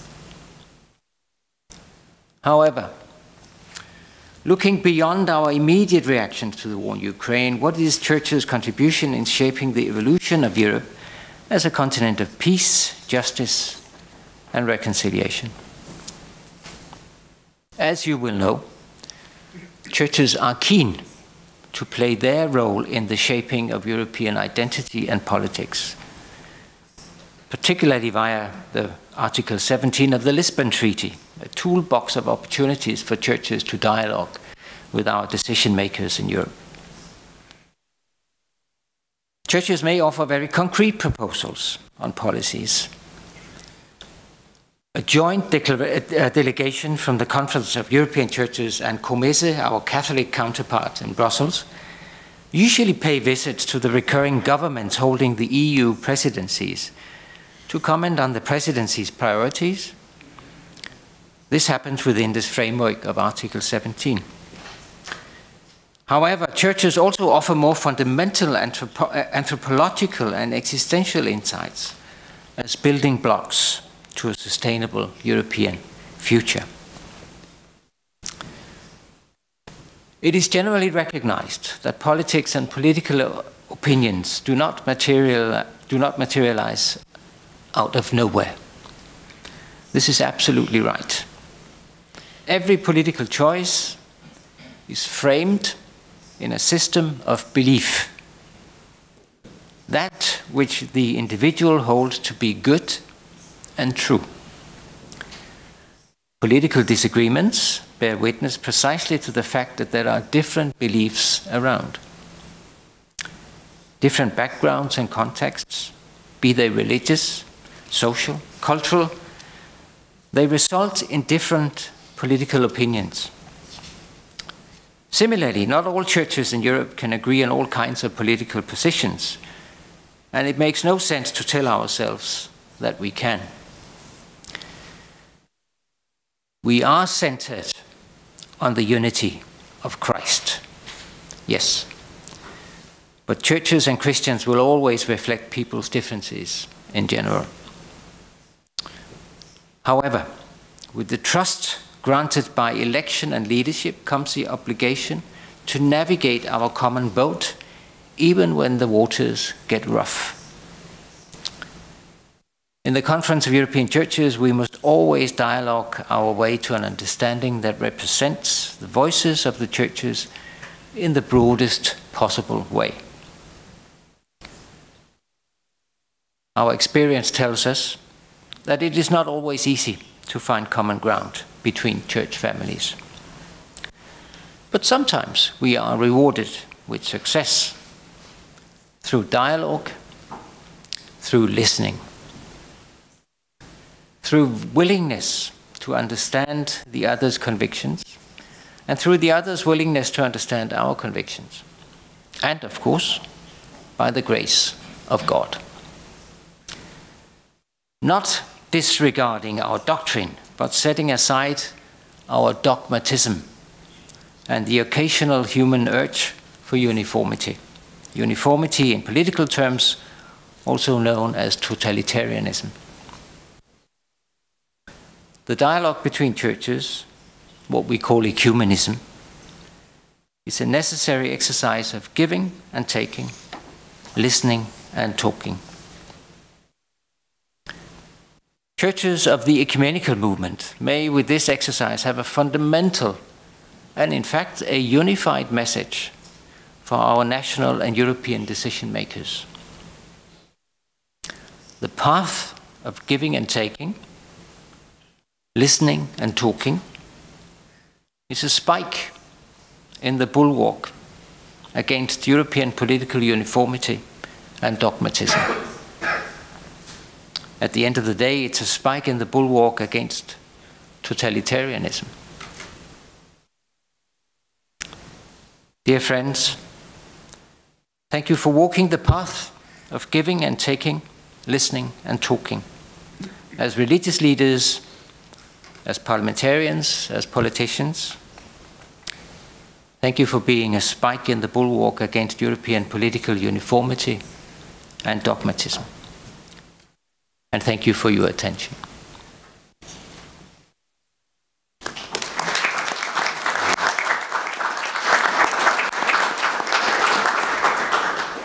Thank you very much. A lot of food for thoughts, and I would like to say that we in the European Parliament, we never been as united as we are now when we are taking decisions to support Ukraine, be it left or right, center right or center left. We are adopting our decisions with huge majority of the votes.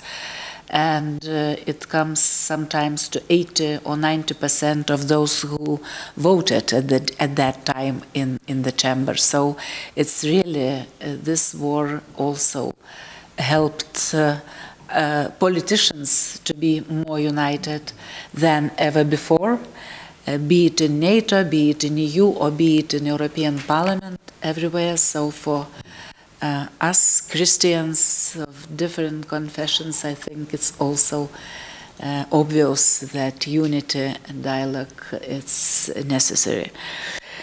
And now I think it's the time for scientists to say a word. And among us we have Paris-based historian, co-director of Department of Research Politique I am not very good in French, I'm sorry, in religion. So also a very good friend of us, of our group in European Parliament. We are working together also on the issue of remembrance. History became very important. These days, yesterday and today, also are historical for us here because of that important visit, and we are back centuries ago evaluating our history, but also in European Parliament together with you and other platforms, non-governmental organizations, we are working on the issue of remembrance, which is important because Kremlin today is using not only religion but history also as a tool of this hybrid warfare against Ukraine, and not only Ukraine, against all of us. So we have with us Professor Antoine Arjakovsky. I already introduced who you are, and floor is yours. Thank you, Rasa. It's a great honor for me to be among you. Thank you for your invitation. Dear Eminencies, Excellencies, members of the European Parliament, ladies and gentlemen, honorary guests, truly I will speak today as a historian. I am not a religious leader, I am not a political leader. I am a French historian working on ecumenical science and peace building in Europe. And I think we need to have some approach from philosophy, history. This morning, His Holiness spoke about clash of civilizations. But the Patriarch of Moscow is also speaking about a metaphysical war. This is what he said in March last year. And truly, there is on one side some empires who want to legitimize authoritarian states and invasion and wars. And on the other side, nations, liberal democracies, who respect law and the state of law. And my first point is to say that it is important that Christians agree all together, Protestant, Catholic, Orthodox, on the theological and political importance of nation. Sometimes people say that the Catholics do not really recognize the nations. The same for Orthodox. It's a nationalist church. It's not true. The Catholic Church praised the nation, for instance, in its document of Vatican II, Lumen Gentium. In Lumen Gentium, which is the document on the church, Jesus Christ is the light of the nations. The same for the Protestant Church in different declarations in the CEC, in the World Council of Churches. There is the deep recognition of the importance of the nations. The same for the Orthodox Church, which is always reminding the book of the Revelation, where it is written in the chapter 21, the nation will walk in the light of the Lamb of God, which again shows the importance of the nation in this eschatological view of the Oriental Christians. So this is why, allow me to start by praising the foresight of His Holiness Patriarch Bartholomew, but also of His Eminence Metropolite Emmanuel, who accompanied him in Ukraine, to recognize the Orthodox Church of Ukraine as autocephalist from 2018 and 2019. It was a clear vision that there is a nation, Ukraine, which should be recognized by the Ecumenical Patriarchate. I think it was really a very important step in this movement of the Ukrainian nation state as independent, democratic, and open on European values, dignity, justice, freedom, solidarity, and so on. It was very well said this morning by Patriarch Bartholomew. Now, the second thing I would like to say, the Church of Kiev, it's a dream. The Greek Catholics, they consider they are part also of this Church of Kiev. The dream that there is just one Ukrainian Christian church. In this Church of Kiev today there is a difficulty, as we all know, with the Ukrainian Orthodox Church that is depending from the Moscow Patriarchate. This church must accept that the Moscow Patriarchate, which blessed Russia's terrible war of invasion against Ukraine, has a difficulty to find its place now in Ukraine.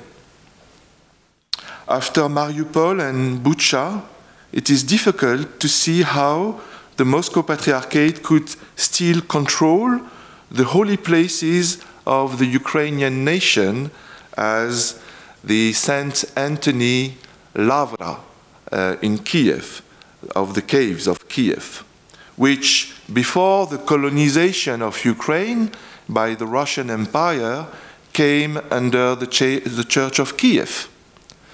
Patriarch Bartholomew himself encouraged the process of truth, justice and reconciliation in 2018 by inviting all the Orthodox bishops of Ukraine to join this Church of Kiev, United Church of Kiev. This process should be encouraged by all nations interested in restoring peace in Europe, starting with Lithuania, whose religious history is so linked with the Church of Kiev.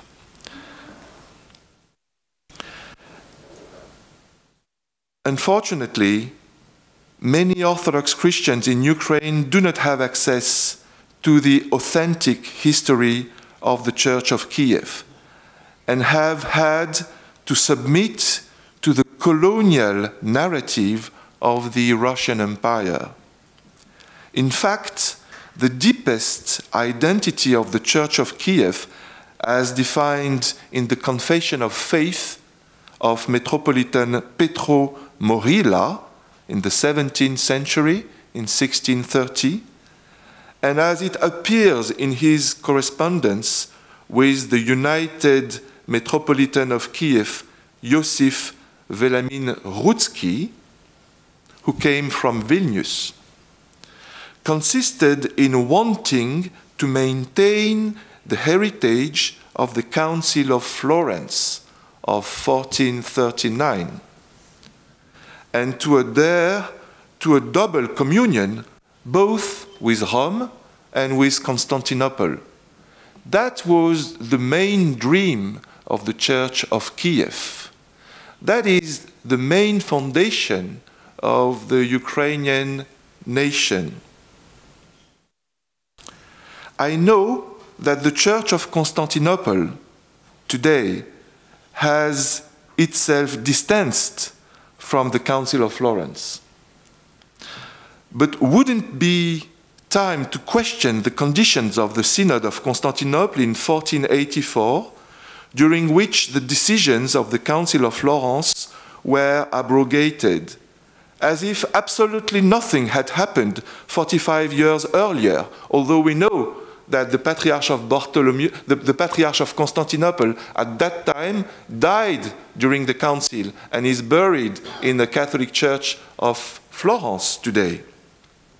And he supported this Council of Florence.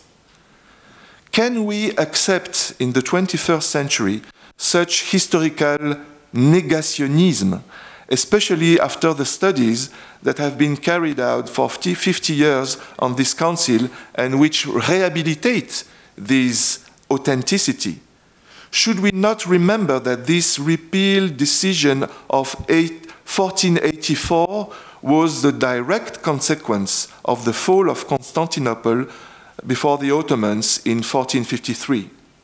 we also know that if Moscow, at the difference of Kiev, refused the decisions of the Council of Florence and decided to emancipate itself unilaterally from the Church of Constantinople, it was because Moscow, at that time, was itself under Tatar and Muslim domination. We need to remember history in order to understand it.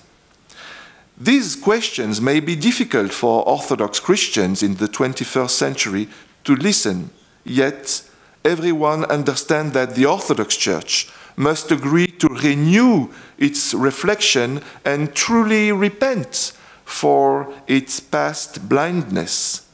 As today, the war concerns two nations which define themselves mainly as Orthodox Christians. For myself, after having organized 2 international conferences on the Council of Florence, I have acquired the conviction that the future of the renewal of the Orthodox Church will necessarily pass through a better evaluation of this last Council of Unity of Christianity. This historic healing of the wounds of the past will also facilitate 2 essential internal developments in the Orthodox Church. On the one hand, it is becoming urgent, as Father Gleb Yakunin proposed 20 years ago, to judge the crimes of the communist past, including the compromises of the Orthodox churches with regard to the communist and post-Soviet regimes. The dramatic example of the repetition of the crimes of the Russian state in Ukraine today, from the 30s to nowadays, from the Holodomor to the Holodomor, from the famine of the 30s to this energetic crisis, this death through freezing of this year, this repetition shows that the absence of judgment of the crimes of the past leads to their justification and necessarily to their repetition. On the other hand, it is also appropriate to adopt, as proposed by the Russian theologian Sergius Bulgakov, who was the dean of the St. Sergius Orthodox Institute in Paris, a new political theology which is faithful to the gospel and which is therefore critical to the theory of the Byzantine Symphony, which made the emperor the sole, the unique representative of God on the earth, as Eusebius of Caesarea wanted.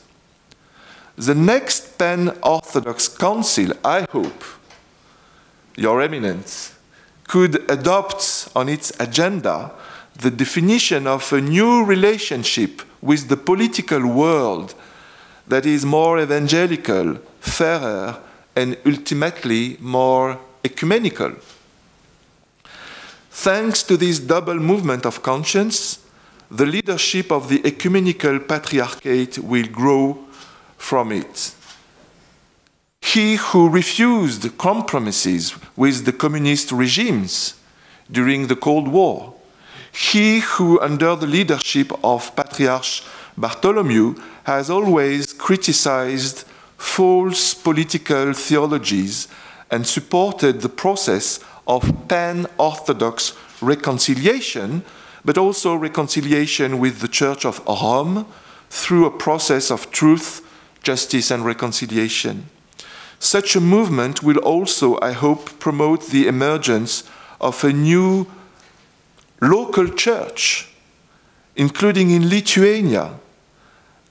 It will lead, I am sure, the Christians of the West and the East to agree on the essentials of their faith in a triune God and in the one church, and ultimately against the revisionist powers, the imperial powers that seek to re-establish the false imperial political theology, it will contribute to restoring peace among the nations in Europe. Thank you very much for your attention. Merci beaucoup.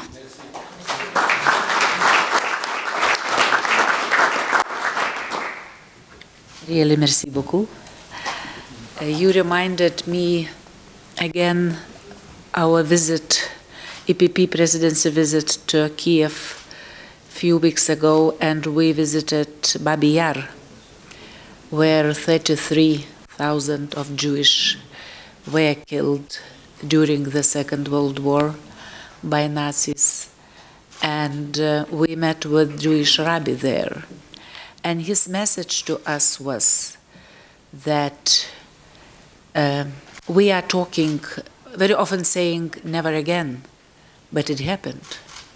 So that's why today we have to do everything the best, including weapons to Ukraine. It was his words, where his words asking us to help Ukraine with weapons, having in mind that we have to assure our next generations with never again in the future. So, including the history, which is very important, not evaluated, not condemn crimes of the past.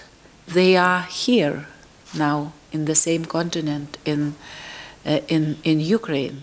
So that's why it's so important to do our best with that impunity and to commemorate the past, but also to put those war criminals to the courts, be it International Criminal Court or Special Tribunal, which we have to found. Still, it's on our agenda to do this.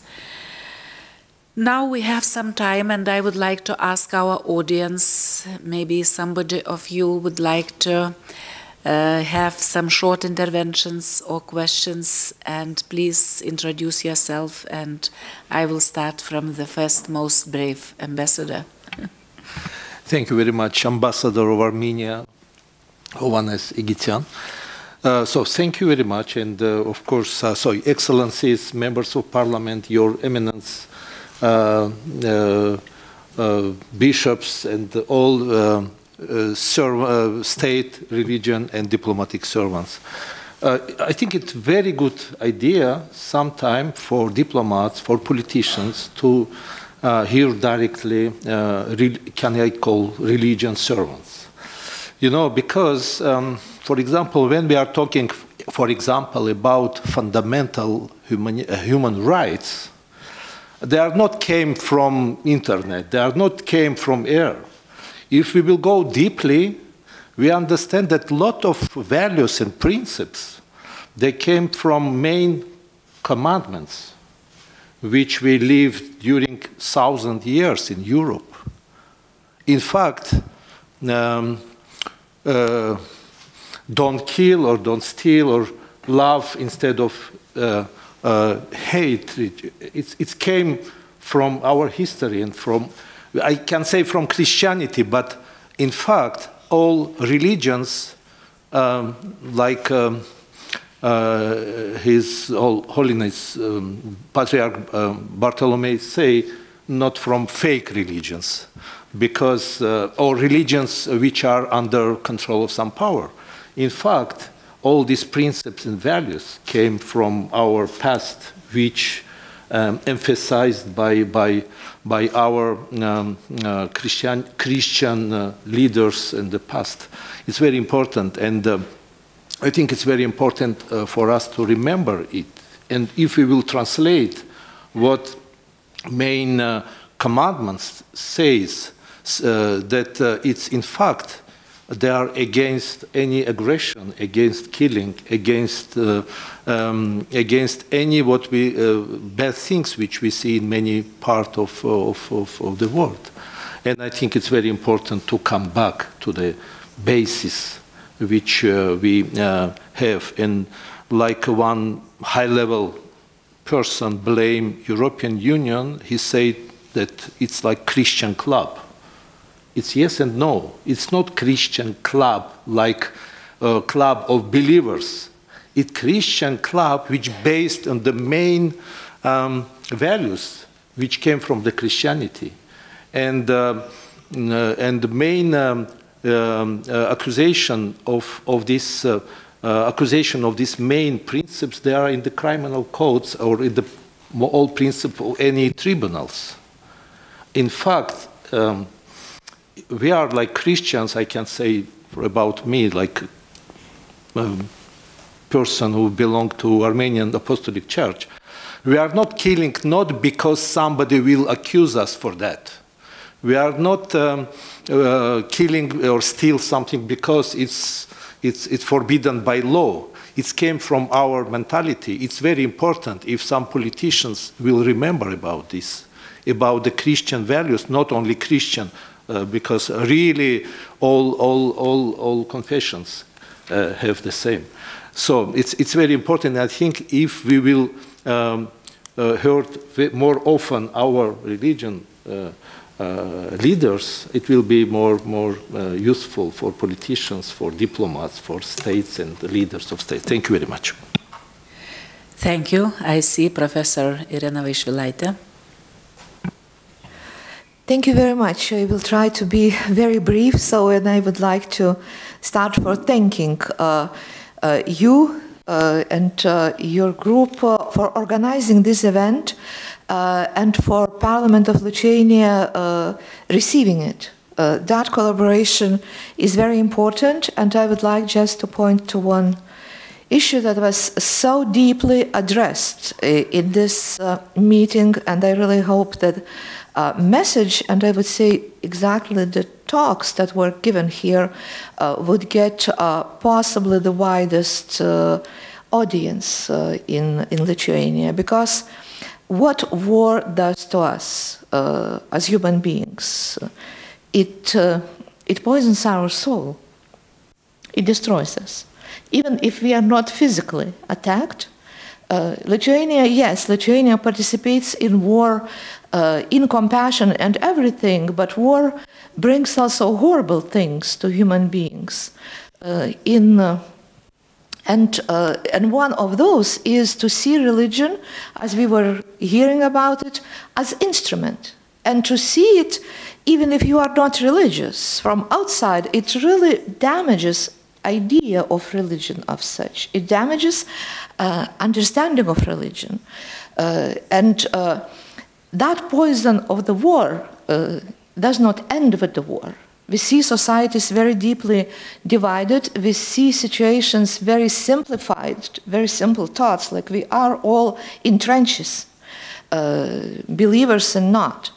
And the messages that we heard here of His Most Holiness Universal Patriarch, of Archbishop Grušas, of His Eminence Emmanuel, of the historians and different churches, those messages are quite often overshadowed by the hatred and distrust to religion and to faith that war spreads, and especially when religion is used as instruments in the war.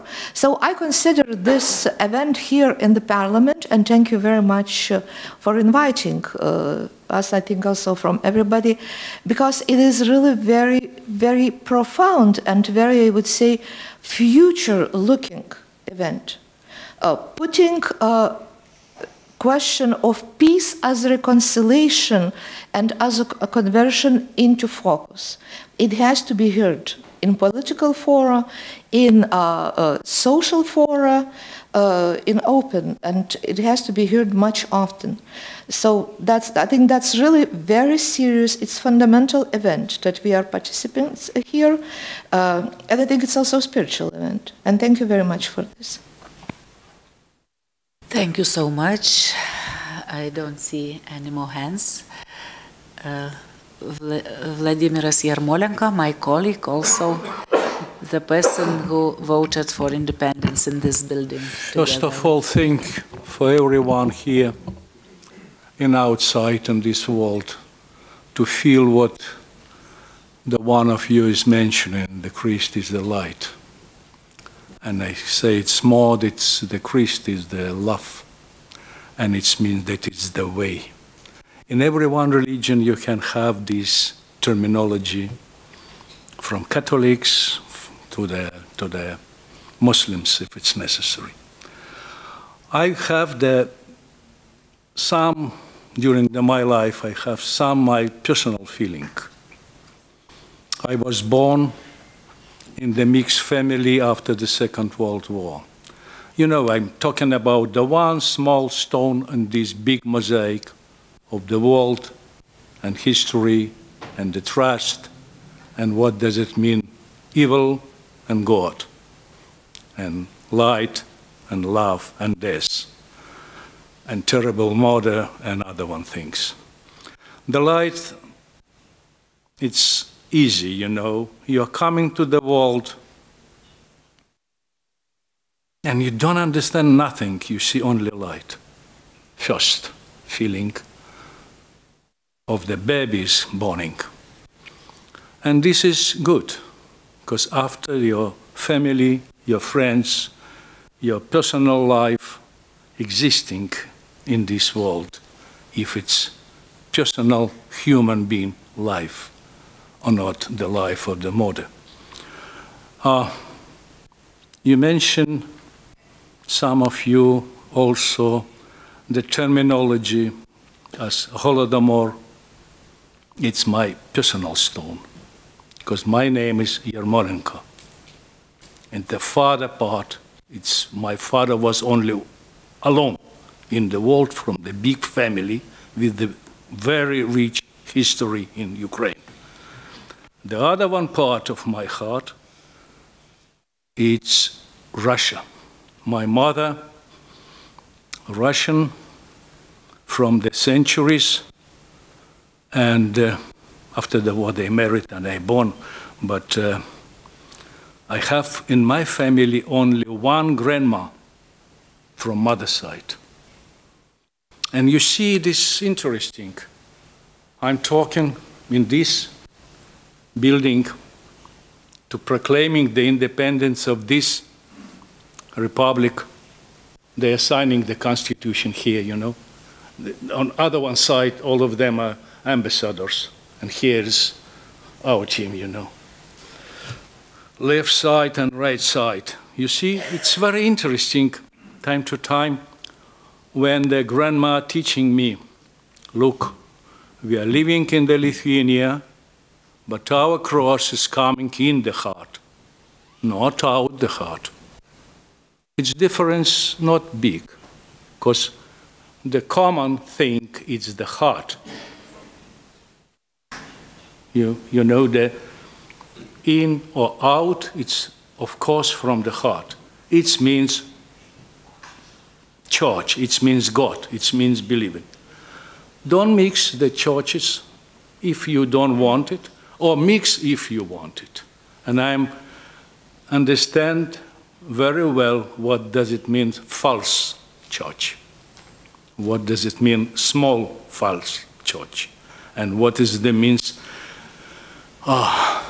the false priest who is teaching to kill or baptizing the killing people. To support the struggle against the evil, it's necessary. And this gentleman, very young, you know it very well. No one on the front line, from the old side, from all streets, from the old cities and countries, all of them are believed. All of them are believers. The soldiers fighting in the war, they believe maybe not in God, they believe to stay in love, in life, you know. All of them, I believe, that will be stay in the world. For what? For the few Putin terrible things? I don't know. And when we are talking about the two sides of my personal church, my feelings, you see that I am just freestyle man. why I am the Lithuanian ambassador, why I am here, because the heart it's have the right and left side, but all the heart it's very one. For me it's Lithuania. For everyone other one, maybe Lada, maybe Ukraine, you know. And the main reason why I am listening very with big attention the last gentleman we never met before. You mentioned the gleb. I was sometime in the negotiation with the Russia and blah, blah, blah, you know, to withdraw troops or something 30 years ago. And once I was talking with him in the Moscow, and he said, okay, you will back in the Vilnius. Can you say it? Thanks for Chrysostom. I said, what? Gleb, what does it mean? Why it's necessary to say for him thanks? He was the gentleman from the KGB. Yes, he was. And he said, mea culpa, mea maxima culpa. Not many from the Russian clears say it publicly for the believers. And for me, these Yakunin words, it's very important what we are talking now together. We're talking for victory. We're talking that we are common, we can win this war, you know. And not only war in the front, you know, but inside of everyone. Inside in the Facebooks, in our messages, in our talkings, in our things, in our restaurants and the streets, in the tickets and other things. And I'm very glad that these gentlemen who are sitting here inside at least have the place when they can pray without any lying, you know. It's very important. I'm sorry, Rasa, maybe it's not in the main track of theory. We talk with the eminence. I have this seal on my one small paper desk, you know. We were more younger. We are talking about the same on all these conferences in the many places in the Europe. I am,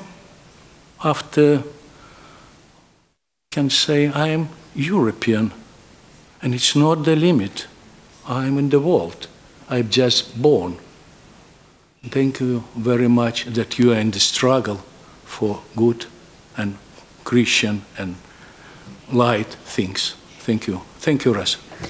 Thank you. Thank you, Vladimiras. I decided to ask His Eminence Metropolitan Emmanuel for closing remarks. But before that, before giving you the word, I also would like to say something what already was mentioned, maybe not so explicitly. It's not the first conference I am attending on the topic like that. And in Vienna, we had also other confessions, not only Christians. And very many people, when this large-scale war started, were asking, I don't know if it happened to you, but for me it happened many times. And people asked, where is God? Why this war was launched? Where is God? And the Jewish rabbi in one of the conferences, his answer was, when I passed this question, we need to ask, where is the human? After all, this war is waged by humans, not by God. So it's question mark to ourselves, where we are, what are you doing, and are we all on the right side of the history?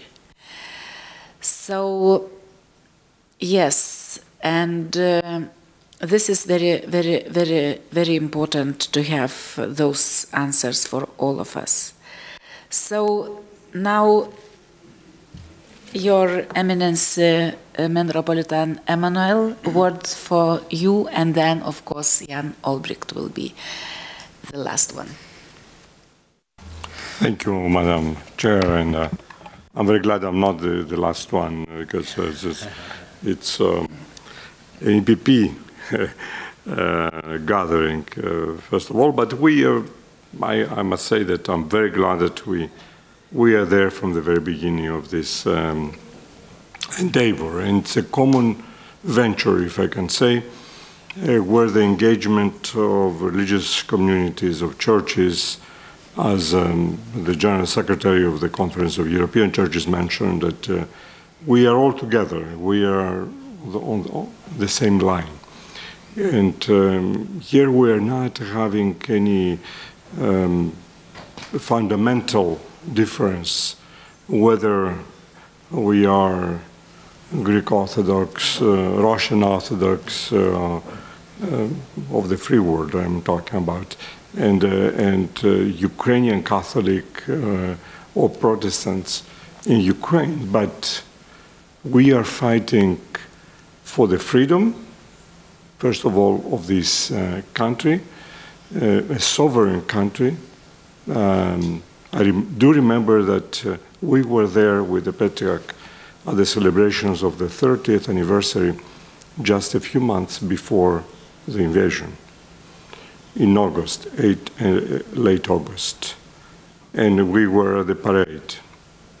And just a few months later, nobody really believed that there was going to be this attack.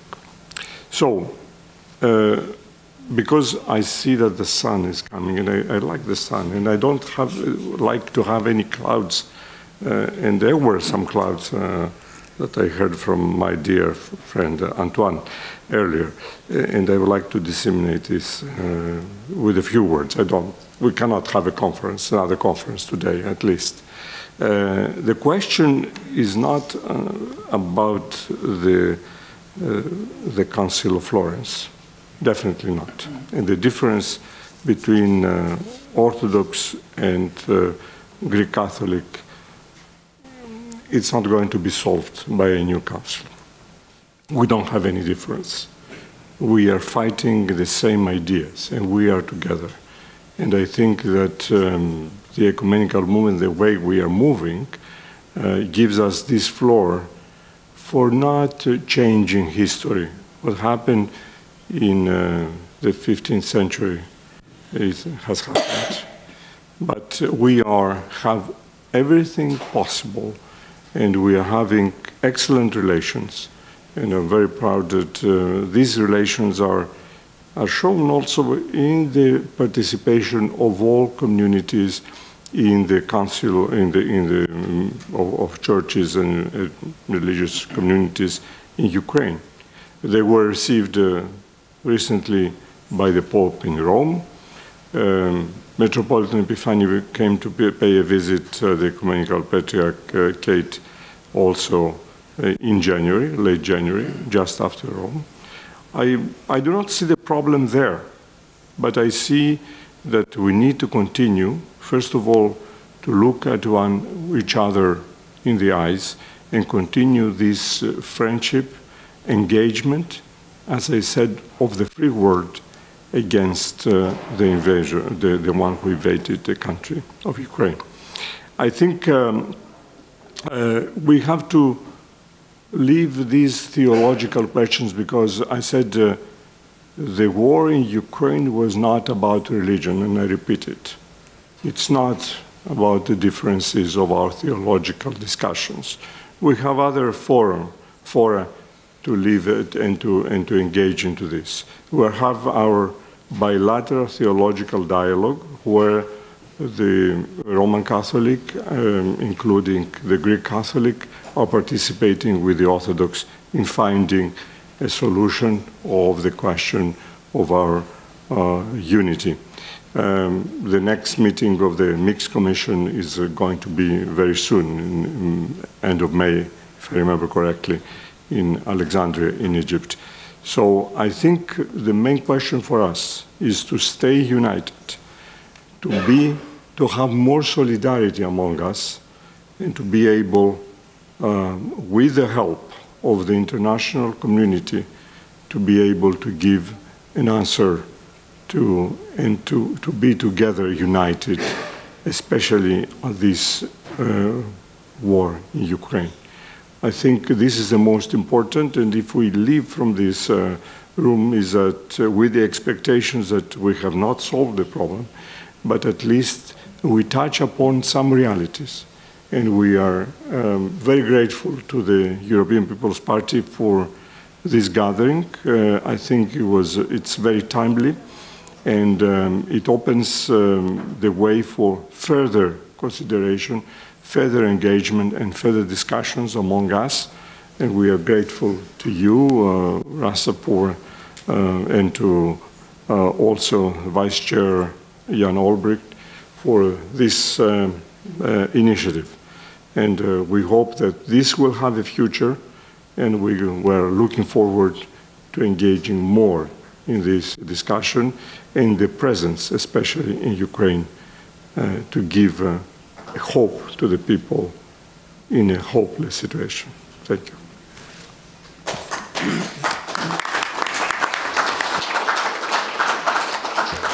Thank you, Your Eminence. I think you will not be against if I will open one secret to this audience. The secret is that the idea to organize this conference was yours in the very beginning. And only after your idea, we decided and we organized this conference. So thank you very much. Without you, I don't think if we would be able to be brave enough to do this only on our own. And yes, of course, thank you everybody, our secretariat, our assistants, Office of Prime Minister, of Seimas people here, and the last word will be for my good friend and colleague Jan Olbricht. Thank you, Rosa. I think that what we said during the whole meeting, this is a very historic event, I must say, for all of us. It's let me use another comparison. It's like in the European Parliament, in many European institutions, now everybody is now starting to speak about the reconstruction of Ukraine. Reconstruction of Ukraine, which seems to be something which can happen after the moment the war is finished. But if everybody now starts to speak about it, this is necessary to reconstruct Ukraine. Is not a question of money, but it will be necessary to be together to reconstruct it. I mean, of course, yesterday I took part in a conference, someone said, money is not the problem. Problem is to be together and to reconstruct it together. So I think it's necessary to start speaking about it now. When you speak about reconciliation, this is not the question, okay, we will see in future. The question is that all of us, all those Christians will have the problem after the war with the reconciliation, like it was the problem in history. I think it will not be the easy process. Why is historic? Because the people, very often Christians and non-Christians, they are now becoming lost. I mean, in the clear judgment, what is going on? I mean, what is the situation? When the Eminency Metropolitan Emmanuel said that this is nothing to do with religion, but exactly what the Bishop Seuss said, but the voices coming from Moscow is this is about religion. So that's why this meeting is very important. I mean, to tell the truth, and it cannot come from the politicians. I mean, that we will say it's not about religion. It should come from the people, from churches. Say, sorry, this is not about religion. You are just misusing. You are instrumentalizing it, and this is something which should be absolutely condemned. And what we heard today from the representative of churches, this is a question of truth. Saying that this is, and the people are waiting for this because the people are a little bit lost. Not only the Christians, but please, you can understand us in the European Parliament. secularization is going on. And if the people who don't understand completely religion, they are outside of any religion. When they hear someone like from the Moscow church speaking about if you be killed, you will go to heaven. Yes, this is to make it short. The people who are against religion say, "Oh, look, 21st century, and what is it? This is and we can say this is the something which is completely out of any religious real life. This is misusing it, and I think that's why it's important. These words who are coming today from Vilnius is not only important for Lithuania." Because you have your discussion inside Lithuania. What about the Orthodox Church in Lithuania?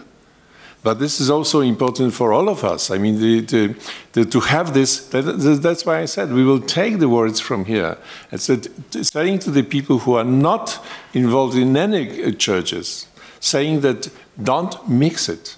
This is just a brutal attack. This is a brutal war.